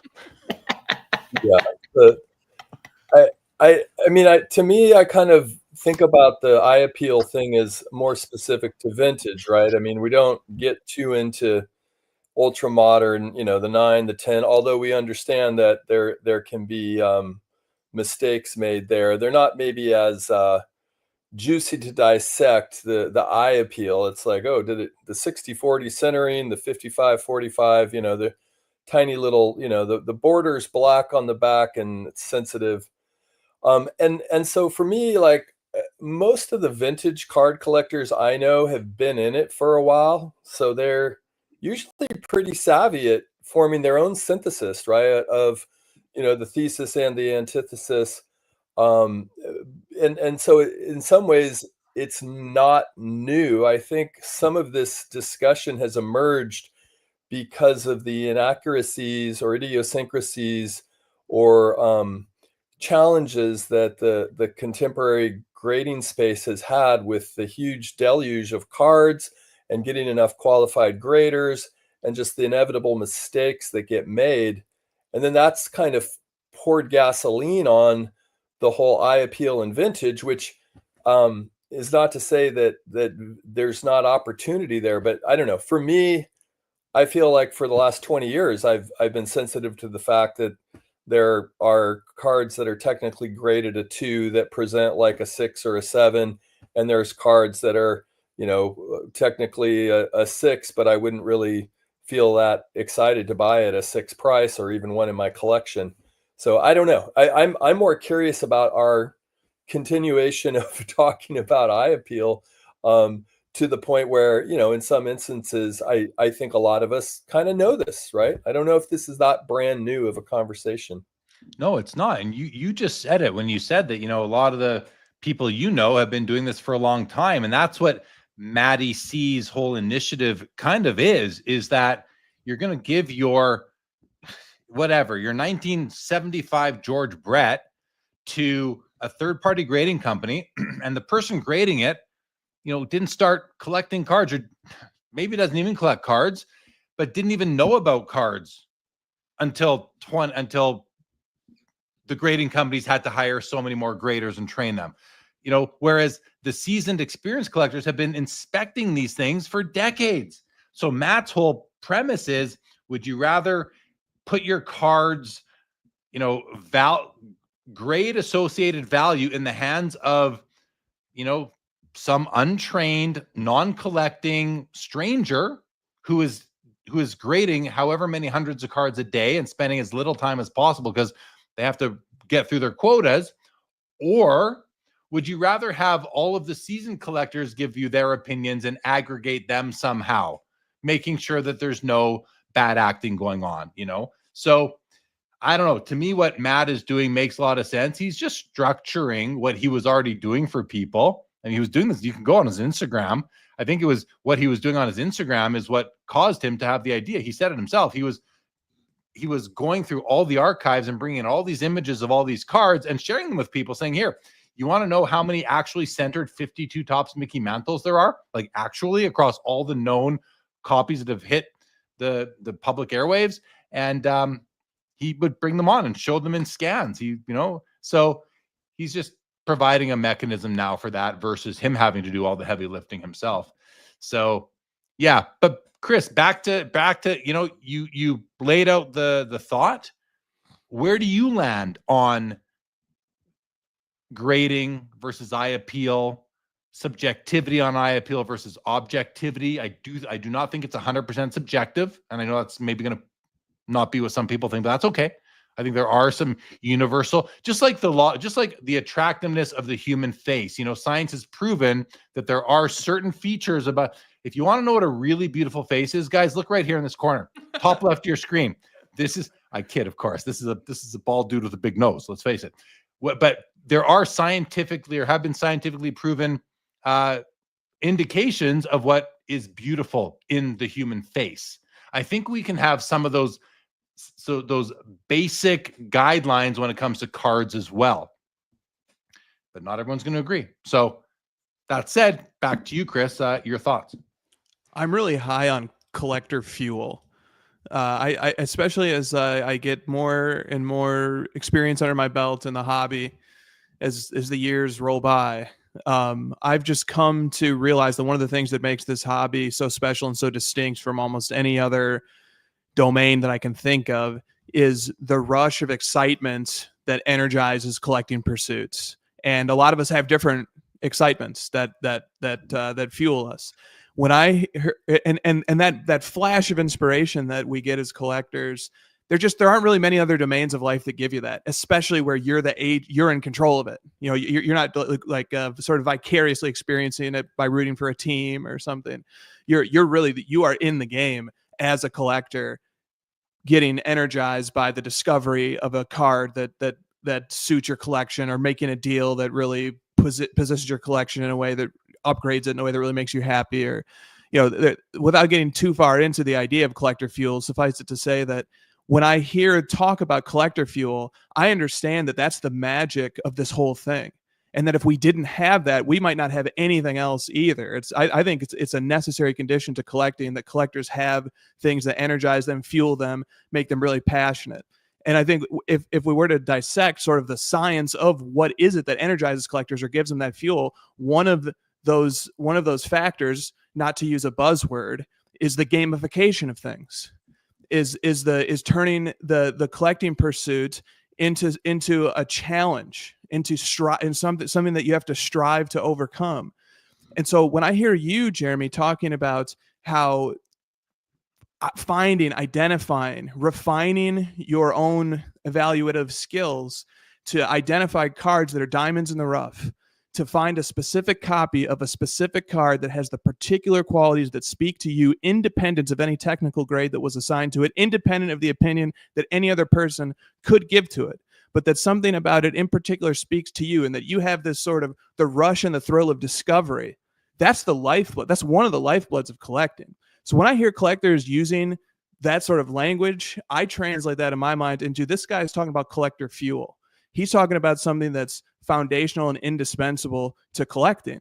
So I am a huge proponent of eye appeal, especially because of how it energizes collectors and how it gives them a new heightened level of agency over their collecting experience, and how it fuels them and it energizes them. That's at the end of the day, it's the core of what makes this hobby a very special experience. Dude, you're absolutely right. I love how you collector fuel. Never heard that term before, but I like it. And I see you're absolutely right. Like, I'm listening to you speak, and yeah, that's what's going on. And fuel is such a good word, because this approach I take now to my vintage collecting has completely reinvigorated me in the hobby. That's the fuel. Like that is the fuel of my hobby excitement right now. Is I can't wait to go to and now there's more competition now than ever on these cards, because people are realizing that the value isn't all associated to the grade on the label. There's value in what the card looks like. Buy the card, not the grade. We say it all the time. Snips 1, put it right here. Buy the card, not the grade. It's not I guess it's not always understood what that means. We've seen that very recently in some here on YouTube, but I think most people do understand what it means, and that there is context around it. And it's just, wow. Yeah. I'm grateful. I'm grateful that I leveled up, that I wisened up to this. And it has fueled my hobby interest as of late. The other thing that I get, collector fuel, I think was your term, collector fuel. Yeah. And this is the non-rookie years, like especially in vintage baseball. You know how many beautiful non-rookie year cards there are out there? And a lot of you guys are listening like, well, you just clued into this now, Jeremy? Like, of course we know. I know that. But I've historically been a Hall of Fame rookie card collector. So that took up a lot of my resources and time. Now, I'm not anymore. I have some, but that's not my initiative. I'm looking for beauty. I'm looking for cards that I just love. I love how they look. I love the stories, the players, the art of the card, the design, all of it. So non-rookie year of Hall of Famers, I will put that in there, is more collector fuel for me, Chris. Let's riff off collector fuel for a moment, because this is exciting. This gets everybody excited because we all approach it differently. So those are my two hobby sources of hobby fuel. When I go to the hobby fuel pump, I'm going to the non-rookie year section pump, and I'm going to the low grade high eye appeal. And by low grade, I mean low. I'm talking like 1s to 2s to 3s. 4 is too high grade for me now. I half kid. Those are my sources of hobby of collector fuel. Josh, you're a hardcore collector. What is fueling your collector fuel right now? All right, couple of things. First, I like what Chris said about calling it collector fuel, and I think eye appeal. I have a tangent I want to go off of, and then I'll answer your question. Sure. Like a true lawyer. So, first, this idea that eye appeal wins over some sort of technical grade that a company puts on it is a benefit. Has many benefits. First, it helps you learn more about the card and more about the copy and more about the issue. Whereas my opinion, and I'm only saying hot takes, but my opinion is grading has taken the place of knowledge of a card, knowledge of an issue. I'll give you a great example. Bobby Hull rookie cards. Have you ever seen a centered one? Have you ever seen one over an 8? No. Why is that? Because the card was in the bottom right hand of the sheet, and when it got cut, it never was cut centered. But if you don't know about that, you don't know about eye appeal, and all you care about is a technical grade, you're never going to learn that. All you're going to learn is there are only 5 PSA 9s. There are only 2 PSA 10s. And that's not hobby knowledge. That's reading a population report. And to me, everything's subjective, but to me, learning about why a card, there aren't any PSA 9s or 10s, or why that card is hard to find centered is a very important part of collecting. And it helps grow your hobby knowledge. With that said, what fuels me lately is Michael Jordan stuff is getting harder and harder to find. Frank Thomas stuff always fuels my hobby collecting fuel. And lately it's been pre-NFL football. So vintage pre-1927 football has really been my thing. Like 1890s, 1920s Packers, 1920s Bears. There's a place in Green Bay called Walker's Cleaners. And they issued in 1926, I think, black and white photos, 8x10s of the Green Bay Packers. And if you went and got your dry clean done there, they would give you one. Some of them still have the tab on it from the company. Those are extremely rare to find. A friend of mine's got a full set. They pop up once in a while. I guarantee you there'll be one at the National, so hope to pick it up. Cal Hubbard's in that set, the only guy in the football and baseball Hall of Fame. So it's your piece of worthless hobby knowledge today. No, it's awesome. Your point on that you made at the beginning about the Bobby Hull being on the lower right corner of the sheet, that's why it's off and off centered. Like, that is advanced stuff right there. That, people, that's advanced shit right there. It's all out there. You just got to read. I like reading. It's all out there. It's all that knowledge is there for you. It's right. It's not just comps and pops. Pops and comps, right? Mm-hmm. Not just pops and comps. I mean, pops and comps are data to look at as far as an overall knowledge base of a target card goes, a purchasing decision, but there can be so much more. Don't expect to make your decision just based on those two factors alone. Joe, collector fuel, the new term. We even had Dylan says new term, hobby fuel. We got to figure out, is it hobby fuel or collector fuel? I think hobby fuel has more legs. Chris, can you approve the conversion from collector fuel to hobby fuel? I approve. Hobby fuel definitely has a ring to it. I think so. I think it rolls better. Dylan, thank you for that. You helped us get to the final term, hobby fuel. Joe, what is filling your hobby fuel tank lately? Yeah, that's a good question. I think probably there's some issues that I collected or was interested in many years ago, and I'm returning to them with a little bit of new eyes. Like, for instance, the Hires root beer, I think it's 1958 or something like that.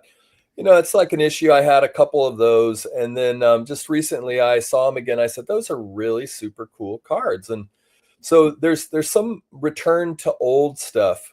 But then on the new frontier, there is more and more a feeling of really trying to understand what cards are important and will be important in the future, and particularly in relation to players IPC like Steph Curry. And there is definitely a strata that I'm priced out of. So my fuel becomes sort of looking within my target range, where I can locate or assess something that I think just is maybe undiscovered or maybe doesn't quite yet have the appreciation. We all probably saw that, the two Kobe's that sold the other night, the gold prism, and then there was a Kaboom. Well, personally, they were both exorbitant prices. I think one was 48 and one was 60K. But seeing that gold Kobe prism sell, it just got me thinking about early prism color.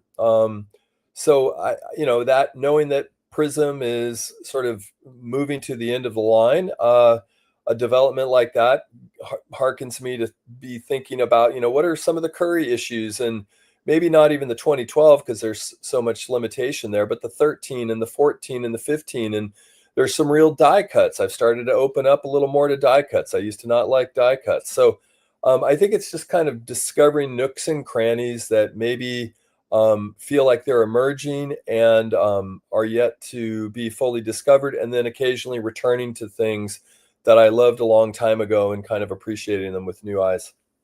Nice.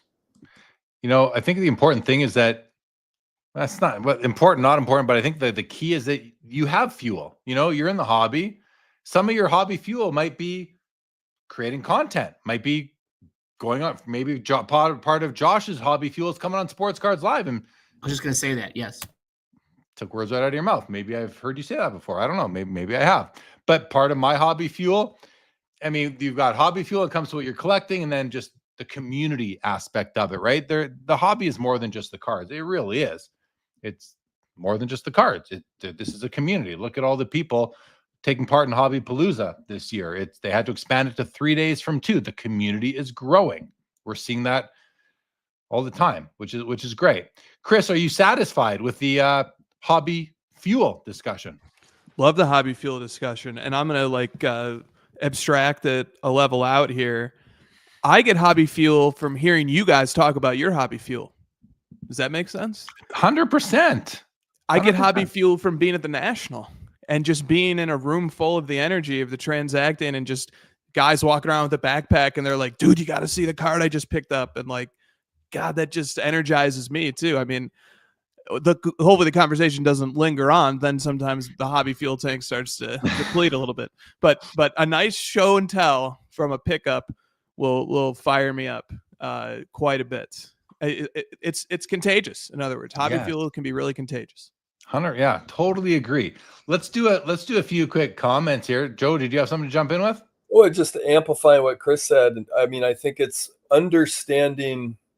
It's not just hearing people talk; it's actually understanding how they think about their process. And in some instances, it's irrational, but in many instances, it's quite rational, and it's a journey, right? It's not something that's just immediately known. There's a path that they can sort of explain, and maybe not always immediately. Like Jeremy, you did not just one day wake up and decide I'm gonna go get a Joe Jackson Cracker Jack. Like there's elements behind all of that when you did see it and you saw the opportunity, something clicked in your mind, and I don't know, and then a whole series of calculations and research unfolded to get you to that point. And I don't know, I find that to be the fuel, not just like what people like, right, but kind of like their thought process. Yeah, it's really interesting because it just does. It expands range of thinking on hobby approach and that, and and just on the Joe Jackson, I'm very happy to I'm down to owing under $10,000 from well over six figures. So I'm almost done, which is great. Okay, good stuff. Some more comments. Back to the bidding thing. Carl Taylor said, I don't care. Just set yourself a limit you are willing to pay, stick with it, and let the cards fall where they fall. To be honest, I hesitate to say this because I don't want to sound like I support shilling. I obviously don't, but we know it exists. So sometimes it's part of the game. It's part of being a buyer of sports cards. If you agree to buy on eBay or any other platform that may have shill bidding happening, you just have to to not beat yourself up about it. Set your price. If you got shilled, you got shilled. You may not know anyway. So buy the card and be happy you didn't have to pay more than you were willing to, or that you still got the card. Like, I've never, ever in buying a card gone to see if I got shill bid. Like, I win the card, it's over. I'm done. I pay for it and move on. Like, I'm not hunting down shillers on auctions that I'm bidding on. Maybe I should, but I just, you know what? I know what I want to pay. I pay it if I pay it. So what Kerry or Carl Taylor is saying here, I get it. I get it. Skeppy says, if shill bidding disappeared tomorrow, would the hobby miss it? I actually think it would miss it. Part of our hobby is the unknown and the skepticism. I think the hobby would not miss shill bidding. I mean, I hear what you're saying, but I think the hobby generally wants a safe landscape, a safe arena to play in, a safe environment. I think that's what we want. We don't want that. So I don't think the hobby would miss it, Skeppy. I just don't. I don't know. Maybe I might need to hear more thoughts on that, but I don't think. Does anyone here think the hobby would miss it? No. Okay. American Dream Media said, Chris is talking, but Joe is riding a wave in his mind. That's goes on to say the Hagardian grandmother effect. There's a play on it. Dan's Vintage, I think he's had to leave now, but he said grading is a wide angle sorry, I'm going to start over. Grading is a wide angle, great equalizer. It's not perfect by any means, but it prevents dealers from lying about quality that I remember as a kid. Bingo. That's the whole point of grading, is to level the playing field. Now, it's not perfect, and that playing field isn't always level, I don't think, but that's really the purpose of it. Larry says, start buying your modern day 6s, 7s, and 8s now. I'm sensing an influencer trend. I don't really know what he means by that, but can you not say anything anymore? Like, should we all just shut up and not share our love of the hobby and cards without being, painted into a,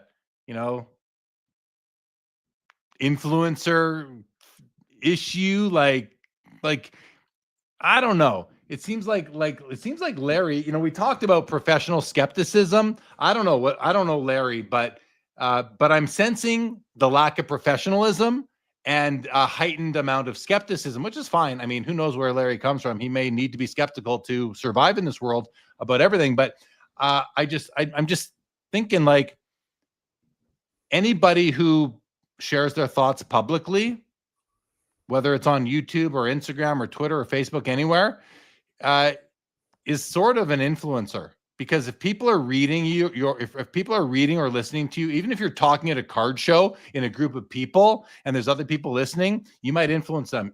Influencer. So I just listen. Influencers, or maybe I don't know, like are all content creators influencers? Maybe, but can content creators not talk about what they like and share their love for this hobby that we all share? Anyway, those are my thoughts on that. Guys, keep your notes in your head for a second, unless you want to jump in right now. If you do, just make it obvious to me. Otherwise, I'll get you all to respond to all this after. So take notes, please. Unicorn Cupcake says, so comics and magazines have been slabbed to never be opened and looked at again.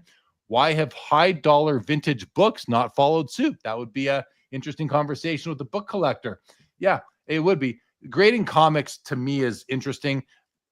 With a card, you don't need to see the inside. You just need to see the front and the back. So you can turn over the comic book. There's the pages. There's so much more art that is never accessible again. If I was a comic book collector, I would need to have another beat up copy so I could enjoy the inside of it too. Just me though. Larry again says, all those people that bought their low grade vintage are about to cash in. And he said something like just in time for the National as well. I don't know. I mean, if everybody collects the way I do, then maybe. Dylan Double D says, new term, hobby fuel, love it. Also says, I love hearing about people's hobby fuel. Keep it coming, dudes. You bet, Dylan. Linda's First says, I just have to say, the show tonight is one of the best ever.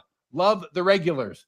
Thank you, Linda's First. Appreciate that. He says, hobby fuel inception. That happened tonight, as far as we know, courtesy of Chris McGill, and then kind of renamed by Dylan, voted on by Chris McGill, approved by, like, we had the motion passed, and then SFO Sox fan says hobby fuel times hobby fuel equals hobby accelerants. Yes, when you can layer on more than one hobby fuel. Okay. There was a lot there. Foul Ball says at least chat doesn't influence people. Oh, sure it does. Foul Ball, sure chat influences people. I read these comments. You don't think people are listening? Sure they are. I think chat can, especially the respected chat members, can definitely have some influence. DS says, ask the lawyer, shill bidding by definition would be a fraudulent intent. It's not shill bidding. If you buy your card back, you paid for the card minus fees. Yeah, DS, that's an interesting topic, one that has had people extradited from the hobby altogether at times. So I think shill. Yeah, the hobby has its own set of mores, I think. Well, Josh. Well, shill bidding is legally fraud. It's a false inducement intended to deprive someone else of their money, because the shill, by definition, isn't interested in buying the card. They're just doing it to run the price up. Whenever I hear Heritage put in their terms that it's okay for us to have a house bid, it blows my mind. Like, you can't just like contract your way out of doing fraud. It's just crazy to me that they'd be like, here, we're gonna have house bids on cards, so you know about it, so it can't be fraud. Like, well, it's still in. Sorry, it's my rant. The proper terminology is like a hidden reserve is what they are, right? Well, right. I mean, but they don't. Yes, but they don't call it that. They say that they can do house bids up to the reserve, which is also. Josh, who cares what you call it? Right. The hobby doesn't like it. No, I agree. FBI doesn't either, but that's okay. Yeah. Appreciate you jumping in there, Josh. Any other thoughts, Josh, before we go to Joe and or Chris on all the comments? I would just say also grading for me has always been more of like an insurance policy, because God forbid I'm not here and my family's going to sell my cards. Then you can quantify the value of certain cards that are graded, and if it's raw, there's a higher probability you're not going to get full value for them, especially if you're not around anymore, you need the money. So I think from an insurance point of view, I don't mind having my cards graded. If it was up to me, I would just have all raw cards, which I love anyway, because then when you start dealing with, well, this one's 60-40, it's 55-45, you take away from the enjoyment of the card. And if you're not enjoying it, then why are you doing it? Yeah, makes sense. DS here says, why list a card for 4K with no reserve and let it go for 1K? Well, if it goes for 1K, it's not a 4K card.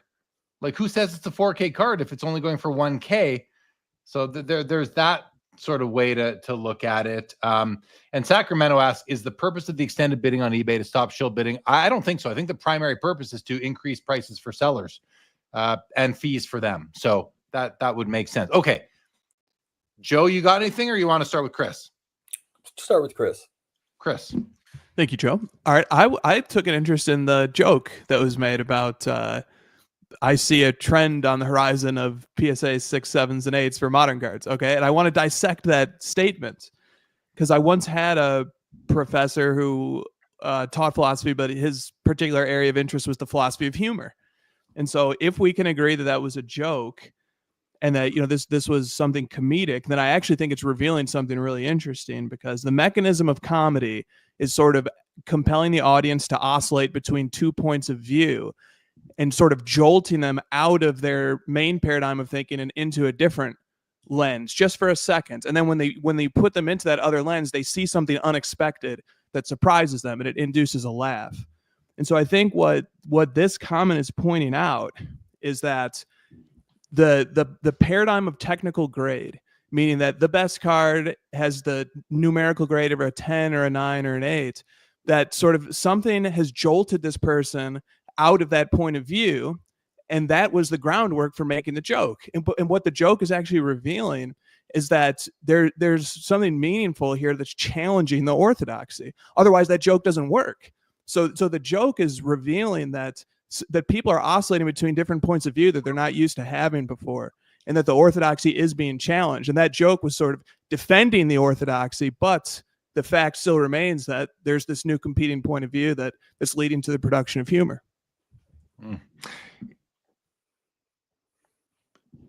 High level, Chris, because I'm not even sure I have a response. I did not. Yeah, there's no response. Yeah. I did not interpret that as a joke based on previous comments by the same commenter through the last hour or so.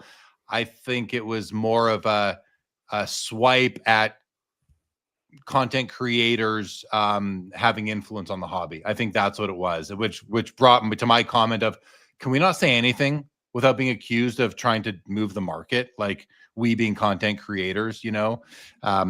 So I don't think it was a joke, but I really enjoyed your lesson on what comedy is and what it does in our brain, the oscillating, and oh my goodness, like, you know, coming out of your thought paradigm into a new one. Like, dude, I think I'm going to change. I'm going to, while Josh talks, I'm going to just make a quick adjustment to the Chris Hoge handle at the bottom of his screen, if you don't mind. But Josh, please.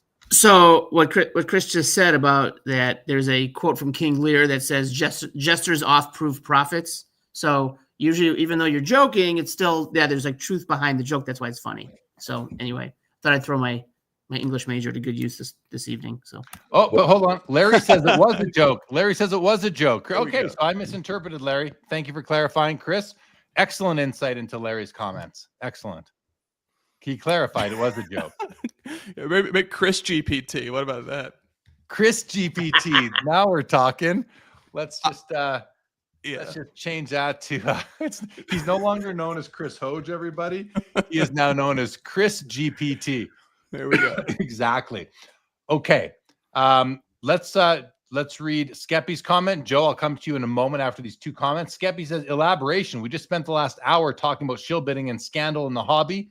You and all of us would miss the conversation. Many content creators, hobby fuel is tracking shill bidding. No, Skeppy, I would not miss it. You say no, I would not miss talking about shill bidding. I rarely ever talk about it. It's just one of those things we all know happens. So no, I wouldn't miss it. Many content creators fuel. I think Skeppy's right with the second sentence, though, in that, you know, many content creators out there would miss it because it would take away one of the tools in their arsenal of topics. So for sure, that I do agree with. Kendall Fahey says extended bidding works well on Fanatics Collect since all lots end on the same night, except that they know they're bidders. That, like, their bidders are qualified bidders. So I don't know how well it does work, and they would see if they're buying their own cards back. But he says on eBay, just I don't understand the rest of it. Josh quoting Shakespeare. I didn't pick up on that. And let's see, to Josh's point, one of the best prophets in recent history is George Carlin. Oh yeah, I watched some Carlin humor lately, comedy, and God, that guy was just a genius. Absolutely. Oh, DS responded to the comment about the $4,000 card. You have comps selling at 4K. The housing market would be in trouble if that is true. That's why they have public record listing where you don't have to pay to see the listing. Yeah, but markets change. And if nobody wants your house because your house is bad, maybe it's not worth what the other houses on the street are. Maybe your card that has 4K comps is an inferior copy. I'm not saying it is or isn't. I'm just saying I think you're paranoid if you think your $4,000 card is only going to sell for $1,000. But if you want to put a reserve on your card, whether it's a hidden reserve or an actual reserve, I think actual reserves hurt cards more than help them, hurt the sales. If there's a reserve, I just don't bid. Like, I'm just not playing your game. Put it on buy it now. Just me. So, okay. Where are we at, guys? Oh, Chris, we had that other topic. Unless, Joe, do you have thoughts? No, I'm good. You're good. Chris, you had the other topic. We're 2 hours, 55 minutes. Guys, if you're new to the show, Sports Cards Live here. If you're watching on For Collectors, welcome to this show. And thank you to For Collectors for hosting Hobbypalooza. We do 3-hour live streams every Saturday night here on Sports Cards Live. And we're about 5 minutes away. Now, we're not shy to go into overtime either. But Chris, would you like to touch on that topic that you sent to me? I mean, your micro topic turned into a macro topic, and now we have another maybe macro topic that we could save for next week if you want. Or what do you think? I'm going to leave that call up to you. Yeah, I think it's a big topic. The one that this other topic. I don't know if we can deal with it in 5 minutes. Maybe we save it for a later episode. Okay, I'm good with that. I'm good with saving it for later if you guys are. Josh, anything else going through your mind? I mean, National, listen, we have one more episode of SCL before National. That is next Saturday night. And then many of us are going to see each other and get to look at cards for 5 days. What are you most excited for the National, Josh? I'm excited to see all you guys. Honestly, that's the highlight of the week. Cards are fun, but we only see each other.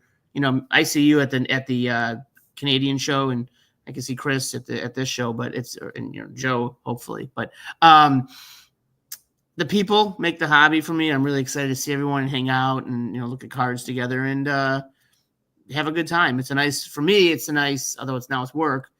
It's different type of work for the week, and I enjoy it immensely. And it's a great way to recharge my hobby fuel. I'm really interested in what Chris's topic is, though. I'll be thinking about this all week now, so I'm very interested. How about you, Chris? What are you most looking forward to at the National? The hunt for the cards that I'm hunting for, and I don't care if I find something in the first minute on the floor, or if it's the last minute of the show, or somewhere in between. But it's talking about hobby fuel. I mean, the National will fuel me for the next 6 months. It always does. But I really hope the hunt can produce some results. And Joe, we are sad that you won't be making the trip. Can't even tell you how great it would be if you were able to make it. Hopefully next year.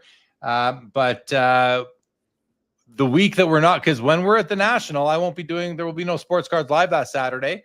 What are you gonna do? What are you looking forward to for the next couple of weeks? Well, it's always great to see everybody and live vicariously through all the content and DM with people, and hopefully I'll share in the adventures that you three and a few others in the inner circle are having. And I mean, it's still exciting, even though I'm not going. I'm excited for the National. Right on. Well, here, Yankees fans, is anyone going to the Anaheim show, the West Coast Card Show at the end of August? I did see that. I mean, Joe, that's in your neck of the woods. That's, are you going to go to the next, the formerly Burbank show, now the West Coast Card Show in Anaheim? Yeah, I'm going back into the educational world. I think at that time I'm actually taking a group of 11th graders to Washington, D.C. So wow. I'll be on the opposite side of the coast at the West Coast National. Josh, you're going to go? I'm going. Yeah. Nice.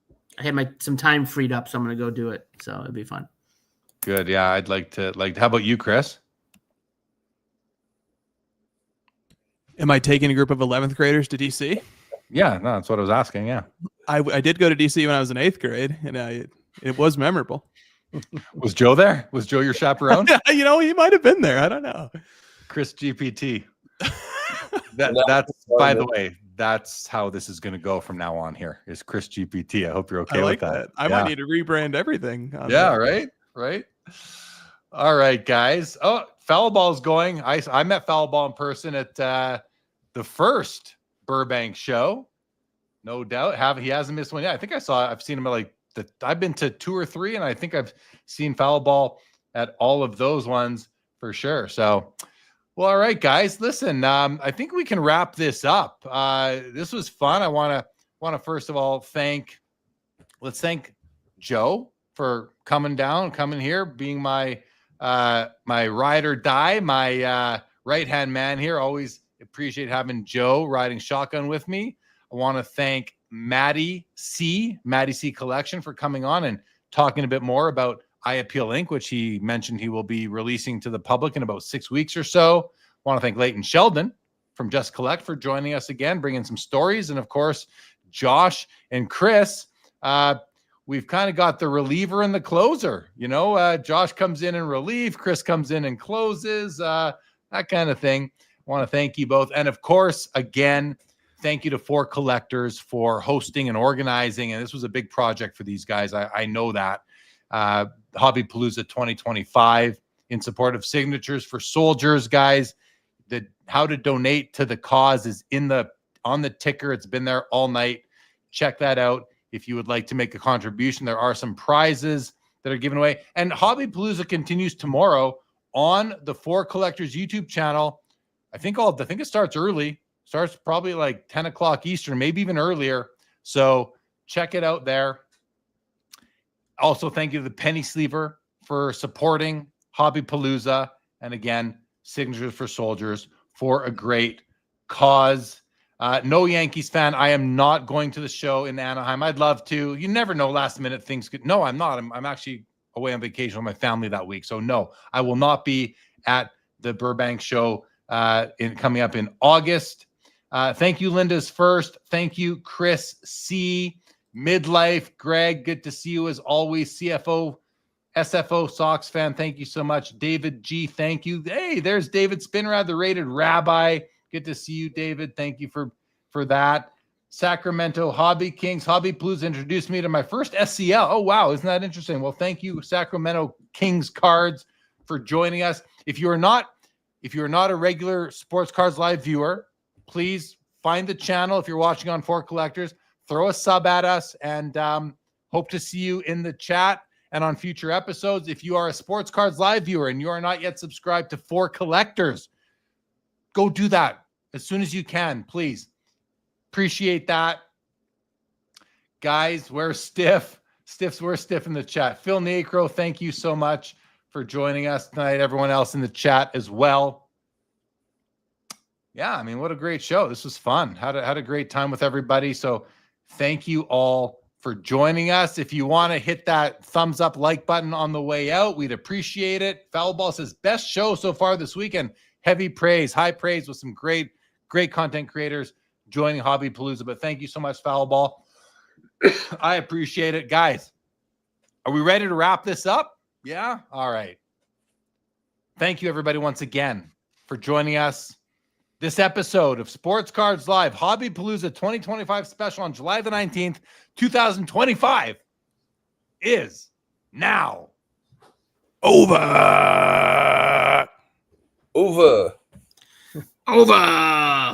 And with that, good night, everybody. Thanks for tuning in and being a part of the Sports Cards Live community. Don't forget to like, subscribe, and most of all, keep collecting. More great content to come. Sports cards is a lifestyle.